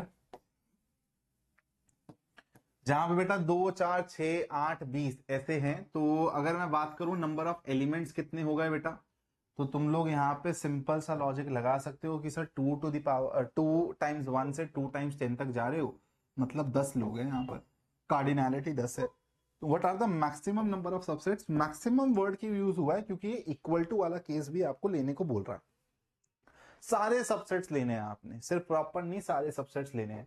तो फॉर्मूला क्या होता है? 2 to the power n, 2 to the power 10 मेरा आंसर आएगा। 2 टू द पावर 10 तो डायरेक्टली तुमको याद होना चाहिए 1024 के बराबर होता है। अगर तुम अब ऐसे कैलकुलेट कर रहे हो ना, 2 टाइम्स 2 इज 4, 4 टाइम्स 2 इज 8, ऐसे जाओगे तो फिर तो बेटा हो गया काम। सवाल पढ़ो, स्टेटमेंट बेस्ड सवाल है, आसान सवाल है, बस अब तुमको पढ़ना आना चाहिए, डिकोड करना आना चाहिए। Set A is such that, जिसमें x एलिमेंट है, लेकिन x एलिमेंट कैसा रहेगा भाई? 0 से 2 के बीच में रहेगा, और 0 और 2 दोनों के दोनों इंक्लूडेड है। यहां पर ये नहीं बोला गया कि भाई तुमको कंप्लीट नंबर्स लेने हैं, होल नंबर्स लेने हैं, तो 0 और 2 के बीच में कोई से भी नंबर उठा सकते हो, इनफाइनाइट सेट हो गया एक तरीके से। और बी क्या बोला हुआ है? y such that y is a prime number, y is a prime number. तो आपको a इंटरसेक्शन b बताना है। अब प्राइम नंबर्स का सेट भी बेटा इनफाइनाइट सेट है, और प्राइम नंबर्स का सेट चालू कहां से होता है? 2 से चालू होगा, फिर जाएगा आपका आगे 5 पे, एंड सो ऑन। मेरे को आगे से मतलब नहीं है। अब मेरे को इंटरसेक्शन निकालना है, तो इसमें और इसमें कॉमन ही तो निकालना है। ये वाला केस इंक्लूडेड है ना, 2 इसमें भी है 2 इसमें भी है, तो 2 ही तो आएगा सिर्फ इसका इंटरसेक्शन, तो आपका ए इंटरसेक्शन बी क्या बनेगा, सिंगलटन सेट बनेगा जिसमें 2 आएगा element. Answer is option C. ठीक है बालक, चलो इस वाले सवाल को देखो। ऐसे सवाल आते हैं और ये सवाल सिर्फ और सिर्फ मैं आपको स्कूल लेवल के हिसाब से नहीं बता रहा हूं, ये सवाल आपको भतेरी बुक्स में दिखेंगे, एनडीए जेईई मेन में भी ऐसे सवाल आते हैं। और यही मेरे चैनल का पर्पस है बेटा, मैं चाहे आपने कोई कॉम्पिटिटिव एग्जाम देना हो या नहीं देना हो, आप लोगों को अगर मैथ्स समझनी है, चाहे आप कॉमर्स विद मैथ्स लेके बैठे हो, चाहे आप ह्यूमैनिटीज विद मैथ्स लेके बैठे हो, मेरी जिम्मेदारी है कि मैं आपका इंटरेस्ट डेवलप करूं मैथ्स में, आप लोग मैथ्स में अच्छा स्कोर कर पाएं और मैथ्स आपको समझ आए। मैथ्स आपको प्रेशर नहीं लगना चाहिए कि अरे मैंने ये सब्जेक्ट क्यों ले लिया है तो मेरे पल्ले ही नहीं पड़ रहा। तो हम किस पे काम कर रहे हैं बेटा, एकदम आपके बेसिक्स बनाने पे काम कर रहे हैं। उसके बाद यहां से आपको जिन भी चीजों को टारगेट करना है वो कंप्लीटली आपकी चॉइस है। आप कभी भी अपने सर के मुंह से ये नहीं सुनोगे कि अरे तेरे से जेई लेवल के क्वेश्चन नहीं बन रहे, तू निकम्मा है। नहीं है भाई, तुम्हारा टारगेट ही नहीं है वो। तुम्हारा टारगेट होना चाहिए, अगर तुमने मैथ्स लिया है तुम्हारे मैथ्स के बेसिक्स अच्छे होने चाहिए। तुम सवाल बनाओ बेटा, सवालों पे कोई लिमिटेशन नहीं है, जितने सवाल बनाओ, लेकिन ऐसे लिख के नहीं बनाना कि एनडीए का सवाल है। अगर मेरे बेसिक्स अच्छे हैं मैं ट्राई करूंगा भाई, बन जाएगा तो ठीक है, नहीं तो कुछ सीखने की तो मिल रहा है ना। तो पॉजिटिव अपना आउटपुट रखना है। If A B and C are subsets of the given set, then which one of the following relations is not correct. ठीक है, इनकरेक्ट वाली चीज बतानी है। स्टेटमेंट ए से चालू करता है, सिंगल करेक्ट होगा तो पता चल जाएगा कौन सी चीज करेक्ट है कौन सी नहीं है, ऑप्शन बाय ऑप्शन जाना पड़ेगा। ए का यूनियन कर रहे हो ए इंटरसेक्शन बी के साथ, तो क्या ए यूनियन बी मिलेगा? खुद सोच सकते हो, ऐसे वाला केस भी ले लो बेटा और ऐसे वाला केस भी ले लो। ए बी, ठीक है, ए का यूनियन कर रहे हो ए इंटरसेक्शन बी के साथ, ए का यूनियन कर रहे हो ए इंटरसेक्शन बी के साथ, तो ए ही तो मिलेगा। ए यूनियन बी मिलेगा क्या? नहीं, पहली स्टेटमेंट ही इनकरेक्ट है। यहां पर भी देख सकते हो ए और बी इंटरसेक्शन है ही नहीं, तो ए का यूनियन फाई के साथ ए ही तो मिलेगा, या फिर ए यूनियन बी मिलेगा। ए मिलेगा ना, तो पहली स्टेटमेंट ही इनकरेक्ट है, मतलब करेक्ट आंसर आपका यही हो गया। लेकिन यहां पर अब हमको अंडरस्टैंडिंग डेवलप करनी है, तो हम बाकी ऑप्शंस भी देखेंगे, एक्सप्लोर करेंगे। ए का इंटरसेक्शन ए यूनियन बी के साथ क्या ए के बराबर आएगा? अरे सर बिल्कुल आएगा, क्योंकि मैंने ए यूनियन बी अपने दिमाग में विजुअलाइज कर लिया। ए यूनियन बी का मतलब है सब का सब, यहां पे पकड़ लीजिए, ये भी ये भी। अब इंटरसेक्शन लेना है किसके साथ? ए के साथ। क्या आया? कॉमन पोर्शन ए तो आया, करेक्ट। ए इंटरसेक्शन, अगेन मैंने तुमको बोला था कुछ चीजें ना तुमको जब मैं सवाल कराऊंगा ना तो तुमको एज अ फॉर्मूला बोलूंगा कि इनको दिमाग में रख लो। तो यहां पर देखो, तीसरा पॉइंट देखो, A intersection B and then union C. तो अब यहां पर ये किसके बराबर होगा बेटा? इसको कैसे एक्सपैंड करोगे, ब्रैकेट कैसे खोलोगे? इट्स वेरी सिंपल, ऐसी चीज तुमको पहले भी दिखाई थी मैंने। This then open with this, and बीच में तुम्हारा ये वाला साइन उठा लेना। तो ए यूनियन सी, फिर B union C, A union C, B union C, और बीच में इंटरसेक्शन। ठीक है, इनको दिमाग में डाल लो। ए यूनियन बी के ऊपर ब्रैकेट है और फिर इंटरसेक्शन सी है, तो ए का इंटरसेक्शन सी के साथ, बी का इंटरसेक्शन सी के साथ, और बीच में यूनियन। करते करते ये सारे के सारे आपके सबकॉन्शियस माइंड में बैठ जाएंगे, टेंशन नहीं लेनी है। अगेन बेटा सेम टाइप का सवाल है, लेकिन थोड़ा सा और टिपिकल सवाल है। सोचते हैं, बढ़िया से सोचते हैं आराम से मिलके। Consider the following statement for the two non empty sets A and B. तो पहली स्टेटमेंट आपकी ये है, दूसरी ये है, आपको बताना है which of the above statements is और आर करेक्ट। ठीक है, तो सबसे पहले हम लोग पहले वाले को डिकोड करते हैं बेटा। ए इंटरसेक्शन बी है, ठीक है, मैंने दिमाग में सोच लिया कि ए इंटरसेक्शन बी कैसा दिखेगा। फिर इसका union A intersection B bar यानी कि नॉट बी के साथ, सॉरी यूनियन इसके साथ, एंड देन फिर यूनियन इसके साथ। आप लोग यहां पर जो बाकी दो ब्रैकेट्स में है ना, इसको पहचान पा रहे होंगे, ए इंटरसेक्शन नॉट बी और यहां पर नॉट ए इंटरसेक्शन बी। ये क्या है बेटा? ये और कुछ नहीं है, ये ओनली ए है। ये क्या है? ये ओनली बी है दोस्त। यही चीज मैंने आपको बताई है, तो ध्यान रखो कुछ बातों का। a माइनस बी को ओनली ए बी बोला जाता है। a माइनस बी का सिंपल सा मतलब है a में से a इंटरसेक्शन b माइनस कर दो। इसको आप लोग ऐसे भी लिख सकते हो कि a और नॉट b उठाया और उनका इंटरसेक्शन ले लिया, ताकि मेरे को खाली a वाला मिल जाए। a और नॉट b का इंटरसेक्शन का मतलब तो खाली a ही है ना। तो ये बेटा तुम्हारा खाली ए है, खाली बी है, इसका यूनियन मतलब सिमेट्रिक डिफरेंस। तो सोचो ये चीज तुम्हारे वेन डायग्राम में क्या चीज विजुअलाइज कर रही होगी? ये वाला पोर्शन और ये वाला पोर्शन, ए माइनस बी और बी माइनस ए का यूनियन। अब इन दोनों में ए इंटरसेक्शन बी को अगर ऐड कर दो, यूनियन कर दो, तो ए यूनियन बी मिलेगा। हाँ मिलेगा। Statement one is absolutely correct, absolutely correct. अब आते हैं स्टेटमेंट बी को डिकोड करते हैं। ए का यूनियन ले रहे हैं दोस्त, not A intersection not be. अब बेटा not A intersection not be देखा देखा लग रहा है, और सबसे ज्यादा बेटर होता है बेटा ऐसी सिचुएशंस में विजुअलाइज करना है तो डी मॉर्गन्स के पास भाग जा। डी मॉर्गन्स को बोलो भैया हेल्प कर दो हमारी, ठीक है। ए यूनियन, अब ये ऐसे तुमने ऐसे नहीं देखा लेकिन ऐसे तो देखा है ना, मैंने तुमको बोला था सिंबल सारे के सारे सेम ही है। ये इसका मतलब क्या है बेटा? ए यूनियन बी के ऊपर कॉम्प्लीमेंट, ए यूनियन बी के ऊपर बार, ए यूनियन बी के ऊपर डैश, कुछ भी समझ सकते हो तुम इसको। तो यहां पर तुमको समझ आ रहा है कि सर डी मॉर्गन्स की मदद से ना मैं इसको पहले ऐसे विजुअलाइज करता हूं। अब खुद सोचो, ए और ए यूनियन बी का नॉट यानी कि ए यूनियन बी का कॉम्प्लीमेंट, जब इन दोनों चीजों का यूनियन करोगे तो क्या ए यूनियन बी मिलेगा? खुद सोचो कि तुम्हारा मान लो ये रहा तुम्हारा यूनिवर्सल सेट, ठीक है, इसमें तुम्हारा ए ये रहा, बी ये रहा। ए यूनियन बी का कॉम्प्लीमेंट क्या होगा? ये सारा का सारा पोर्शन जो इन दोनों सर्कल्स के बाहर है, इसका अगर तुम ए के साथ यूनियन ले रहे हो तो तुमको क्या मिलेगा? तुमको ये ए में आता हुआ पार्ट और ये बाहर वाला पार्ट मिलेगा ना, समेशन करोगे तो क्या ये चीज आएगी? नहीं आएगी ना। तो वो तो ए यूनियन बी में आती है, तो क्या ये चीज सही है? नहीं है। तो इन दोनों में से स्टेटमेंट वन इज करेक्ट। और ये बेटा हल्के सवाल नहीं है, लेकिन फिर भी तुम सोच पा रहे हो इन सवालों के ऊपर, क्योंकि तुमने बेसिक लेवल पे अंडरस्टैंडिंग डेवलप कर दी है। अब हर सिचुएशन के बारे में सोच पाओगे, लेकिन सबसे इंपॉर्टेंट है कि तुमको नोटेशंस दिमाग में बिठानी पड़ेगी, कि तुमको ये देखते ही बेटा समझ आना चाहिए कि यार इसको मैं डी मॉर्गन से विजुअलाइज कर लेता हूं।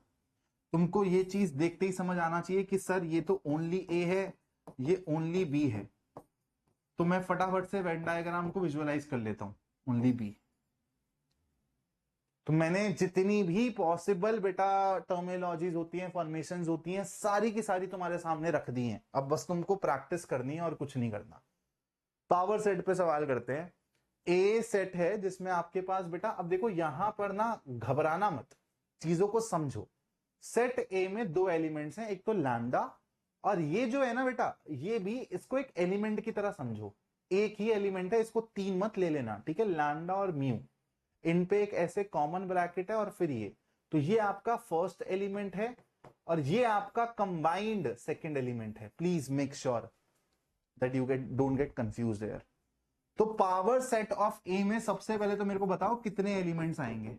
अगर यहां पे दो हैं तो दो की पावर दो, यानी कि चार एलिमेंट्स होंगे।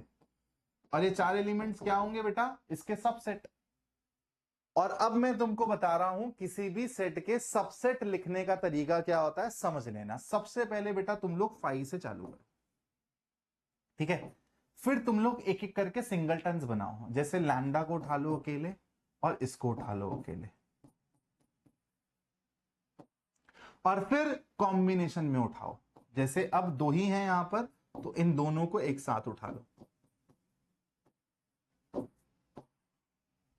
अब ये देख लो बेटा, तुमको कहां दिख रहा है, फाई लैम्डा लैम्डा म्यू हो जाएगा, ठीक है। अलग अलग उठा लिया, और साथ में भी उठा लिया, चार दिख रहे हैं, लेकिन यहाँ पे बी और सी दोनों ही सेम है क्या यार?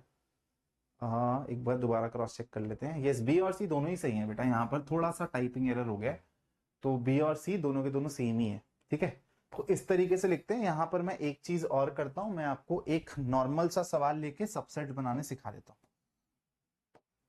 कि मैंने मान लो सेट ए ले लिया 1 2 3, इसके टोटल नंबर ऑफ सबसेट्स कितने बनेंगे? 2 टू द पावर 3 यानी कि 8 बनेंगे। तो चलो भाई हम लोग इसके सबसेट्स लिखने की कोशिश करते हैं कि कैसे देखेंगे। इसके सबसेट्स कहां से चालू होंगे? Five. Null set empty set is a subset of every set. फिर बेटा सिंगलटन बनाओ, ठीक है। 1 उठा लिया, 2 उठा लिया, 3 उठा लिया। अब 3 लोग हैं तो अब उठाओ पेयर वाइज, ठीक है। 1 को 2 के साथ उठा लिया, 2 को 3 के साथ उठा लिया, और 1 को 3 के साथ उठा लिया। इसके अलावा कोई पेयर बन सकता है क्या इनमें?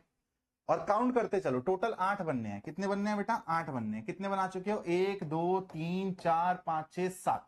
एक कौन सा रह गया? अरे सर तीनों भी तो साथ में रखे जाएंगे, है ना, इक्वल वाला भी तो सबसेट होता है।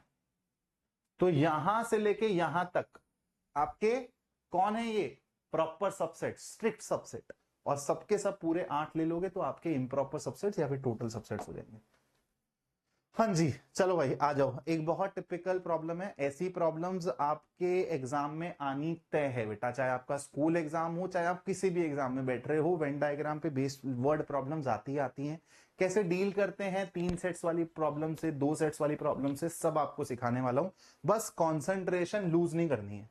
मेरे को पता है ऑलरेडी बेटा 1.25 घंटा 1.5 घंटा हो गया है, लेकिन कॉन्सेंट्रेशन अपने को लूज नहीं करनी है, ठीक है।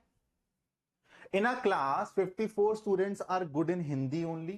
ओनली लिख दिया मतलब समझ जाना, ठीक है, कि खाली हिंदी पसंद है, उनकी बात करी जा रही है। ऐसे विद्यार्थी कितने हैं? 54। जिनको खाली मैथ्स पसंद है, ऐसे विद्यार्थी कितने हैं बेटा? 63। और ऐसे विद्यार्थी कितने हैं जिनको खाली इंग्लिश पसंद है? 41। There are 18 students who are good in both Hindi and mathematics. मतलब हिंदी और मैथमेटिक्स में कॉमन स्टूडेंट्स भी हैं जिनको हिंदी भी पसंद है, मैथमेटिक्स भी पसंद है। ऐसे विद्यार्थियों की संख्या क्या है बेटा? 18। और फिर 10 स्टूडेंट्स ऐसे हैं जो कि तीनों सब्जेक्ट्स में ही अच्छे हैं। तो अब बेटा इसको सबसे पहले ना विजुअलाइज करो सिचुएशन को। जैसे मैंने बोला कि हिंदी का सर्कल ये है। अब जब मैथ्स का सर्कल बनाओगे तो सोचो, क्या हिंदी और मैथ्स में कुछ कॉमन है? बिल्कुल है। तो बीच में कुछ कॉमन चीज रख लो। तो ये हो गया तुम्हारा हिंदी का सर्कल, ये हो गया तुम्हारा मैथ्स का सर्कल। अब इंग्लिश का सर्कल बनाना है। जब भी 3 तुमको सेट वाला सवाल आए ना, यूजुअली तुम लोग तीनों में कुछ कॉमन लोगे। सिचुएशन ऐसी ही दी होती है। जैसे यहां पर अब उसने एंड में बोला है कि भाई तीनों में भी कुछ कॉमन है। मतलब जब अब तुम इंग्लिश वाला सेट बनाओगे ना, तो इंग्लिश वाले सेट को ऐसे बनाना पड़ेगा कि तीनों में कुछ कॉमन आ जाए। तीनों में कॉमन वाला पोर्शन कौन सा है यहां पर? कोई मेरे को बता सकता है? ये वाला जो पोर्शन है ना बेटा, ये वाला, ये तीनों में कॉमन वाला पोर्शन है। अब सारी चीजें यहां पर मेंशन करो प्यार प्यार से, हल्के हल्के से। कौन सा पेन चलेगा इसके ऊपर? यही चलेगा यार। यार ब्लैक ही लेकर आएंगे, एटलीस्ट पेन की वैरायटी ज्यादा रहती है। 54 students are good in Hindi only. Hindi only मतलब जो ये वाला पोर्शन है, जिसमें ये कॉमन वाला पोर्शन नहीं है, इसमें मेरे पास 54 स्टूडेंट्स है। ध्यान रखना, ओनली का मतलब है कि ये वाला जो कॉमन पोर्शन है और ये वाला जो कॉमन पोर्शन है, इसके बाहर बचा हुआ जो हिंदी में है, कि जो बाकी लोगों में नहीं आ रहा है। और मैथ्स ओनली में है बेटा 63, और इंग्लिश ओनली में है बेटा 41। ठीक है। There are 18 students who are good in both Hindi and mathematics. तो ऐसे बच्चे बता सकते हो जो कि हिंदी और मैथमेटिक्स में कॉमन है, जो दोनों में ही अच्छे हैं।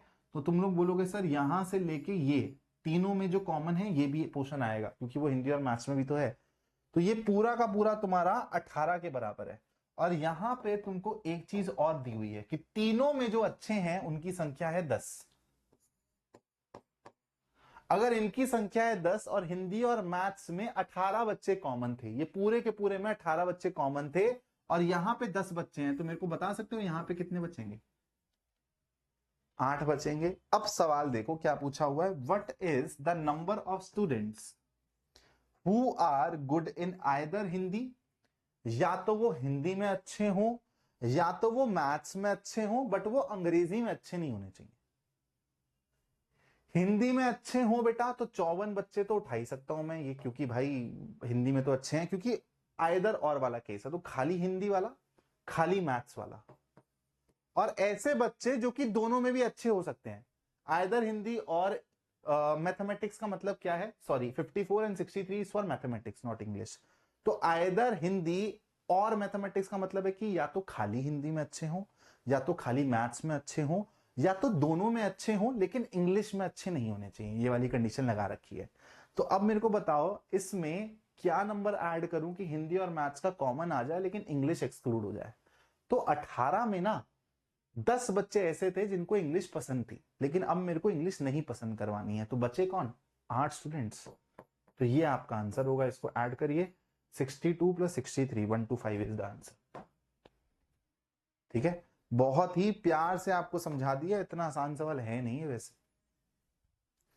चलो, a survey of 850 students in a university yields that 680 students like music and 215 like dance.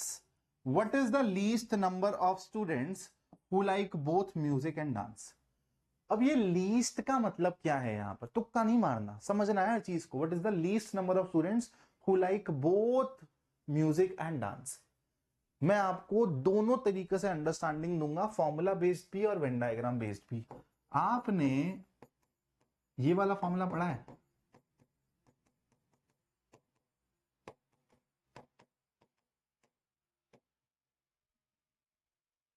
Common least number जो कॉमन, मतलब ये चीज सबसे छोटी करनी है आपको, इस तरीके से सोचो कि ये मिनिमाइज करनी है।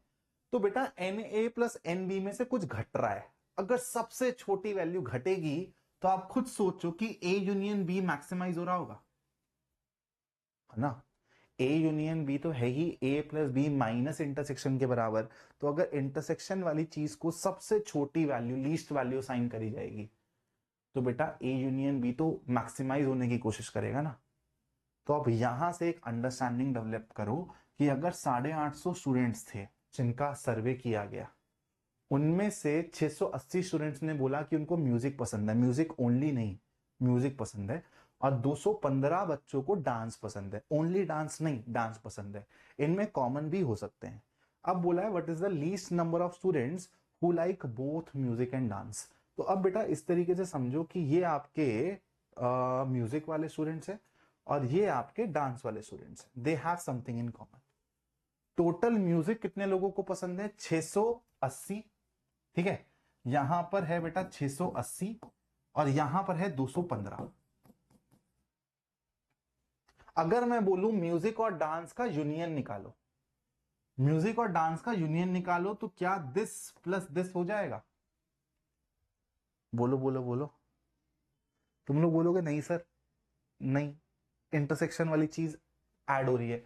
मैं फिर भी बोल रहा हूं कि एक बार इसको ऐड करके विजुअलाइज करो और फिर देखते हैं कि चीजें कहां तक पहुंचती हैं। इन दोनों को अगर तुम ऐड करते हो तो तुमको मिलेगा 895। इतने तो टोटल बच्चे भी नहीं थे भाई सर्वे में। तो मतलब they have something in common. अगर ओनली ओनली वाला केस होता तो मेरे 895 पे चली जाती चीजें। तो मतलब यहां से आपने एक अंडरस्टैंडिंग डेवलप करी कि यार दोनों केसेस में ना कुछ कॉमन होगा। अब ध्यान से मेरी बात को समझना, अगर मैं आपको बोलता हूं ये वाली चीज को सोच के देखो कि इन दोनों में ना मैं आपको एक रैंडम नंबर दे रहा हूं कि 60 लोग कॉमन है। ठीक है, 60 लोग कॉमन है, तो यहां पर ओनली ए के अंदर हो जाएंगे 620। ठीक है, यहां पर हो जाएंगे 60 और यहां पर हो जाएंगे आपके पास 215 में से 60 हटाओ बेटा, तो ये हो जाएगा 165। 165 सही बोला, 45 और 15 60, हाँ 155 नहीं, 65 पे तो 70 25, हाँ 155। ठीक है, बोलो बात समझ आ रही है।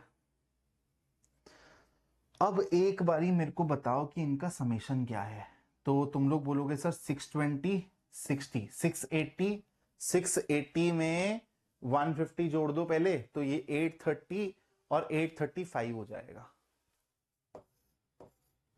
And this is the case ना, this could be possible no, कि भाई ऐसा ऐसा केस हो और 60 बच्चे कॉमन हो। लेकिन अब यहां पर आपको समझ आ रहा है कि इनका जो यूनियन बन रहा है वो 835 बन रहा है। मतलब 15 बच्चे ऐसे होंगे जिन्होंने बोला होगा कि भाई मेरे को इन दोनों में से किसी में कोई रास नहीं है, या फिर उन्होंने सर्वे में पार्ट ही नहीं लिया। तो यहां से अब आपको ये लीस्ट नंबर वाला कॉन्सेप्ट समझ आएगा। अब इसको चमकाता हूं मैं, आप खुद सोचना। अगर आप यहां पे यूनियन को मैक्सिमाइज करना चाहते हो तभी तो ये लीस्ट वैल्यू पे जाएगा। अगर ये लीस्ट वैल्यू पे जाएगा तो ये अपने आप मैक्सिमाइज हो जाएगा। और ए यूनियन बी की मैक्सिमम वैल्यू क्या हो सकती है? जितने लोग पार्टिसिपेट कर रहे हैं। तो अब आपको यहां पर ए यूनियन बी की मैक्सिमम वैल्यू रख के ए इंटरसेक्शन बी की अपने आप ही मिनिमम वैल्यू निकल जाएगी। यानी कि maximum value of A union B is this. और यहां पर है 680 प्लस 215 माइनस एक्स, ये जो एक्स निकल कर आएगा लीस्ट वैल्यू ऑफ इंटरसेक्शन निकल कर आएगी।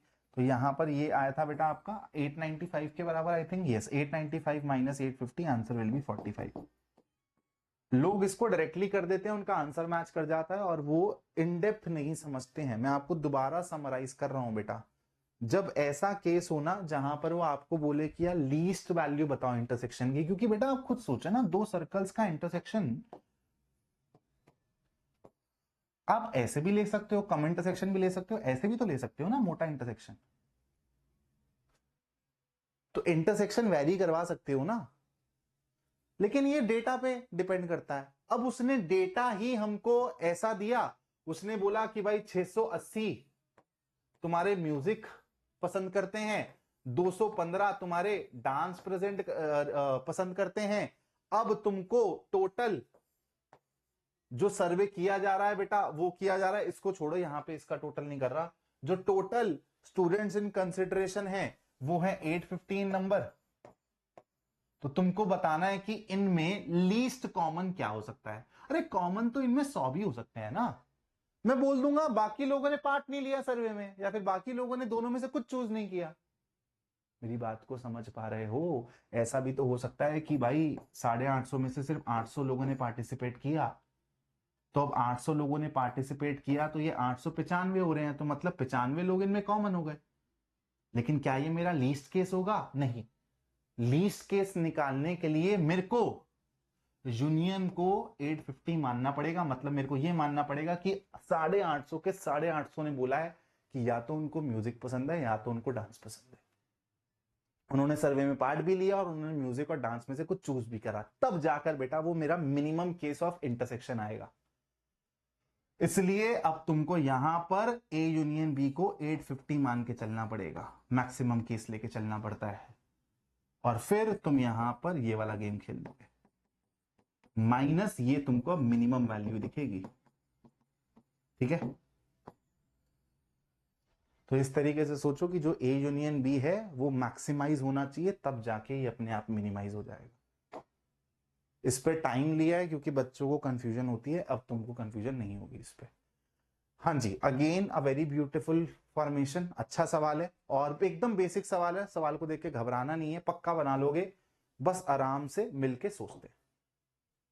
E is the universal set and A is equal to B union C, then the set E minus, ऐसे ऐसे करते करते बेटा यहां तक। अब देखो जब भी सी ऐसे चीजें चल रही है ना आगे तक, तो एंड से चालू करो।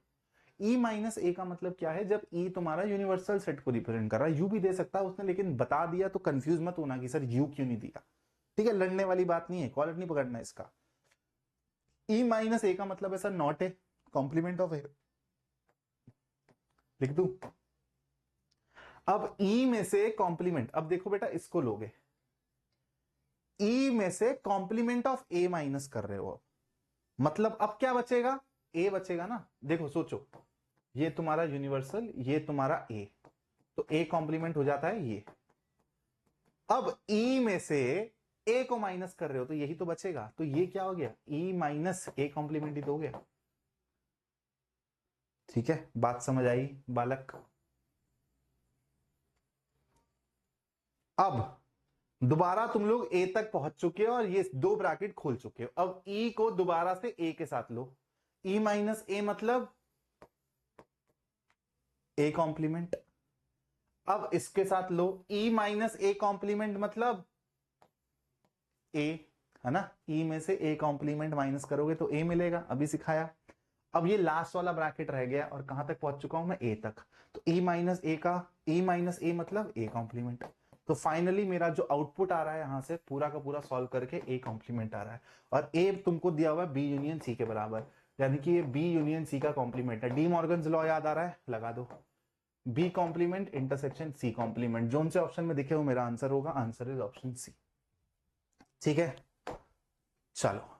हाँ जी, एक ये वाला सवाल खुद से करके देखना है, ठीक है। ये तुम्हारा होमवर्क है, इसका आंसर मेरे को कमेंट बॉक्स में चाहिए।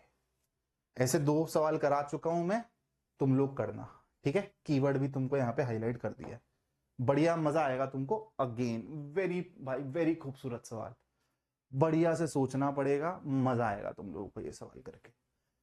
Late S be a set of all distinct numbers of the form p by q where pq belongs to 1 2 3 4 5 6, what is the cardinality of s? मतलब s में कितने एलिमेंट होंगे ये पूछा है। और s में कैसे लोग दिखेंगे, डिस्टिंक्ट नंबर्स होने चाहिए। मैंने जानबूझ के हाईलाइट किया है, of the form p by q, rational numbers हो सकते हैं, ठीक है। तो अब एक काम करते हैं, हम लोग p की जगह 1 प्लेस करते हैं। तो मेरे को बता सकते हो कि Q की जगह पे क्या क्या आ सकता है। Q की जगह पे 1 भी आ सकता है, 2 भी आ सकता है, 3 भी आ सकता है, 4 भी आ सकता है, 5 भी आ सकता है, 6 भी आ सकता है ना। 1 2 3 4 5 6। तो बेटा 1/1 1/2 1/3 1/5 1/4 1/5 1/6, 6 लोग मिल गए तुमको। तो ये 6 लोग तो S में आ ही रहे हैं। अब मैं P की वैल्यू 1 ना रख के 2 रखता हूं। तो अब मुझे बताओ मैं Q की जगह पे क्या क्या चीजें रख सकता हूं। Q की जगह पर क्या मैं 1 रख सकता हूं, 2/1 बिल्कुल रख सकता हूं। क्या मैं Q की जगह पे 2 रख सकता हूं, 2/2? 2/2 बेटा 1 ही बन जाएगा, जो आपने पहले वाले केस में भी 1/1 में ले लिया है। तो इसलिए एक्सक्लूड करना है, इसलिए डिस्टिंक्ट कीवर्ड बहुत इंपॉर्टेंट है। आपको केसेस एक्सक्लूड करने पड़ेंगे अब आगे, जो ऑलरेडी बना चुके हो। 1 ले चुके हो तो यहां पे 2/2 भी अल्टीमेटली सिंप्लीफाई होके तो 1 ही जाएगा ना, तो है तो सेम नंबर, सेम नंबर से तो कार्डिनैलिटी नहीं बढ़ने वाली। तो यहां पे 2/2 को एक्सक्लूड करो, तो Q की वैल्यू की जगह आप 2 नहीं रख सकते, क्या 3 रख सकते हो, 2/3 बनेगा, पहले नहीं आया। 2/4 बनेगा क्या, सोचो, 2/4 बनेगा क्या, पहले 1/2 बन चुका है ना, तो 4 नहीं ले सकते। 5 ले सकते हो क्या, 2/5 बिल्कुल ले सकते हो। 6 ले सकते हो क्या, 2/6 यानी 1/3 पहले बन चुका है। देखो कितना खूबसूरत सवाल है, सोचना पड़ेगा, एक मोमेंट के लिए भी कंसंट्रेशन गया, सवाल गलत। अगर मैं P की वैल्यू 3 रखता हूं, अब मैं Q की वैल्यू क्या क्या रख सकता हूं। क्या Q की वैल्यू 1 रखी जा सकती है, 3 बनाया अभी तक कहीं पर भी, 3 नहीं बनाया। क्या Q की वैल्यू 2 रखी जा सकती है, 3/2 बना है अभी तक कहीं पर भी नहीं बना है। क्या Q की वैल्यू 3 रखी जा सकती है, निको, क्योंकि 1 बन चुका है। क्या Q की वैल्यू 4 रखी जा सकती है, 3/4 बिल्कुल रखी जा सकती है। क्या Q की वैल्यू 5 रखी जा सकती है, 3/5 बिल्कुल रखी जा सकती है। क्या 6 रखी जा सकती है, 3/6, 1/2 पहले बन चुका है, 1/2 पहले बन चुका है। तो ये 4 केसेस हो गए, 4 एलिमेंट्स यहां से आ गए। अब P की वैल्यू बेटा 4 रखो और देखो Q की जगह क्या क्या रख सकते हो। क्या Q की जगह 1 रखा जा सकता है, 4 बना है क्या पहले, अभी तक 4 नहीं बना सर, बिल्कुल रखा जा सकता है 1।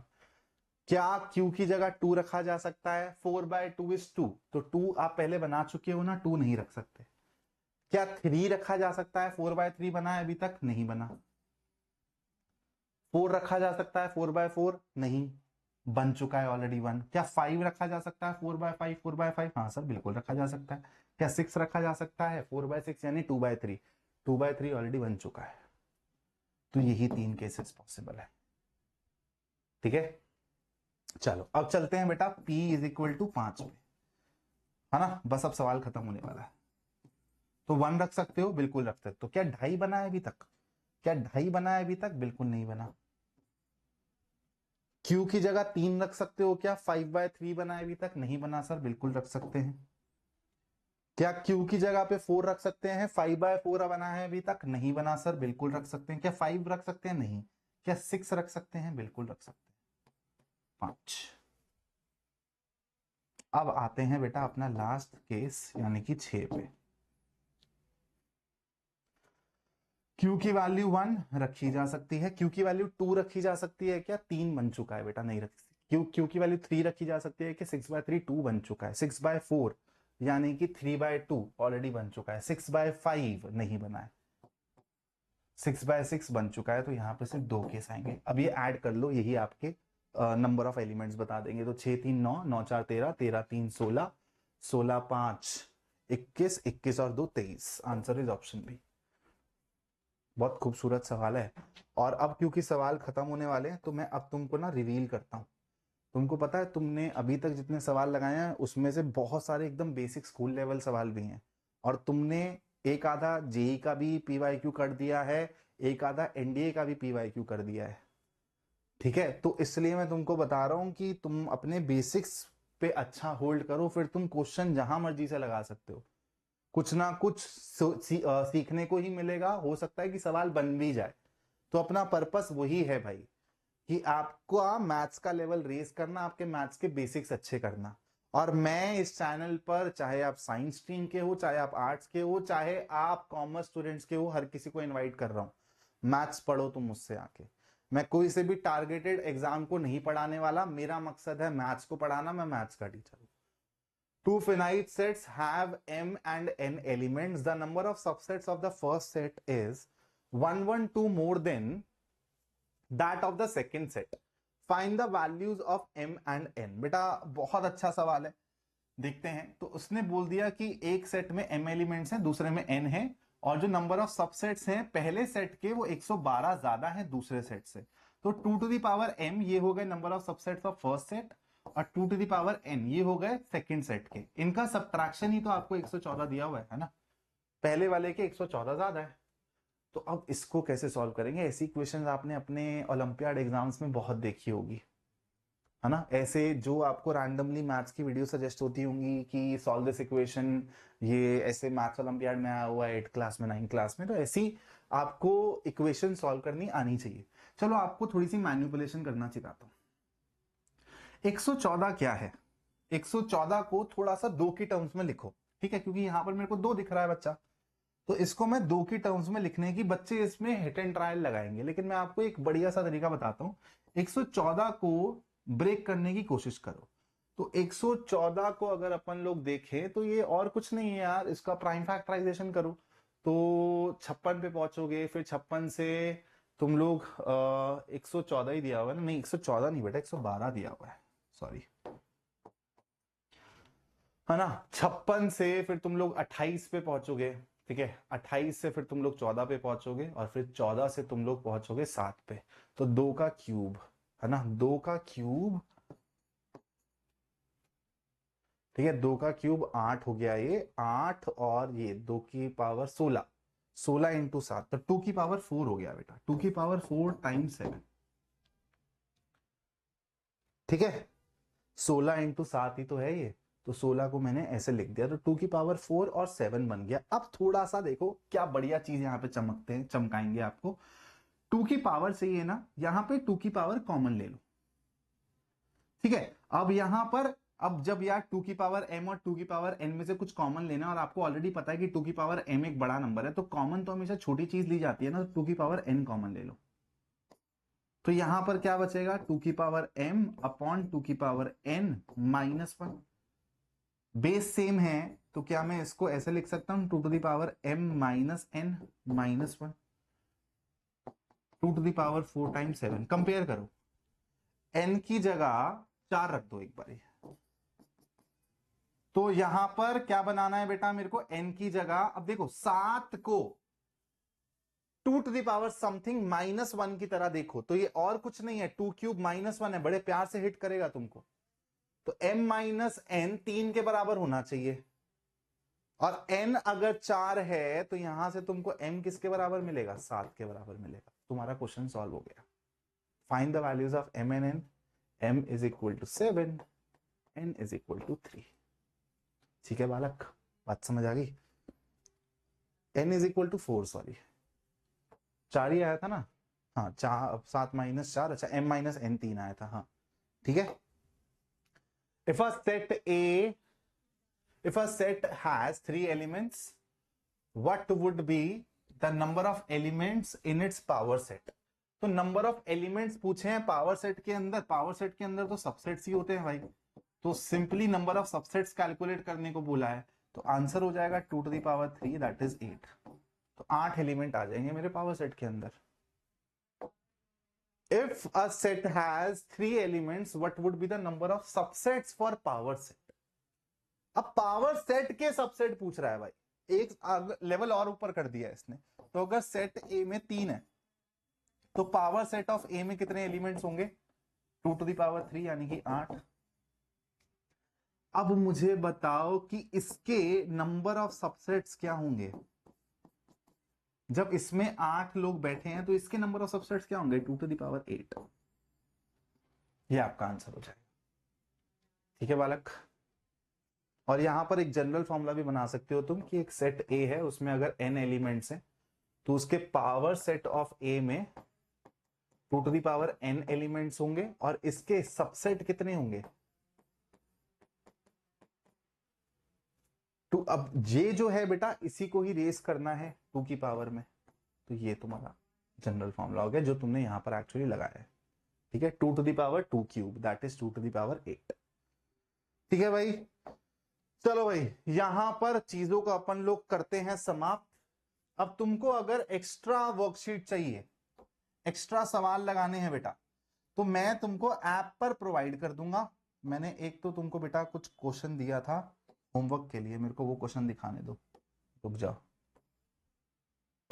हाँ ये तुम्हारा होमवर्क सवाल है, ये तुम सबको करके कमेंट में आंसर डालना है, और अगर पसंद आया हो तो चैनल को सब्सक्राइब करके रखना। ऐसे ही 11th का सिलेबस कवर करेंगे यहाँ पर, और टाइम मिला तो फिजिक्स भी पढ़ाऊंगा तुमको। तो बेटा मकसद तुमको समझ आ गया है, चैनल का पर्पस तुमको समझ आ गया है, फ्रीक्वेंसी मैच करी हो तो चैनल को सब्सक्राइब जरूर करके जाना। ये क्वेश्चन का आंसर कर देना कमेंट में।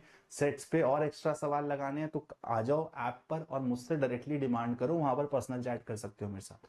मेरे को सिर्फ वो पीडीएफ तुमको अटैच करके भेजनी है, ऑलरेडी सिस्टम में पड़ी है पीडीएफ, तो तुम लोगों को बस आके डिमांड करनी है, अपने आप ही तुमको पीडीएफ मिल जाएगी। तो ऐप को डाउनलोड कर लेना, स्कोर अप एडू ये है ऐप का नाम। Thank you so much for watching this video, मजा आया बहुत। जय हिंद दोस्तों।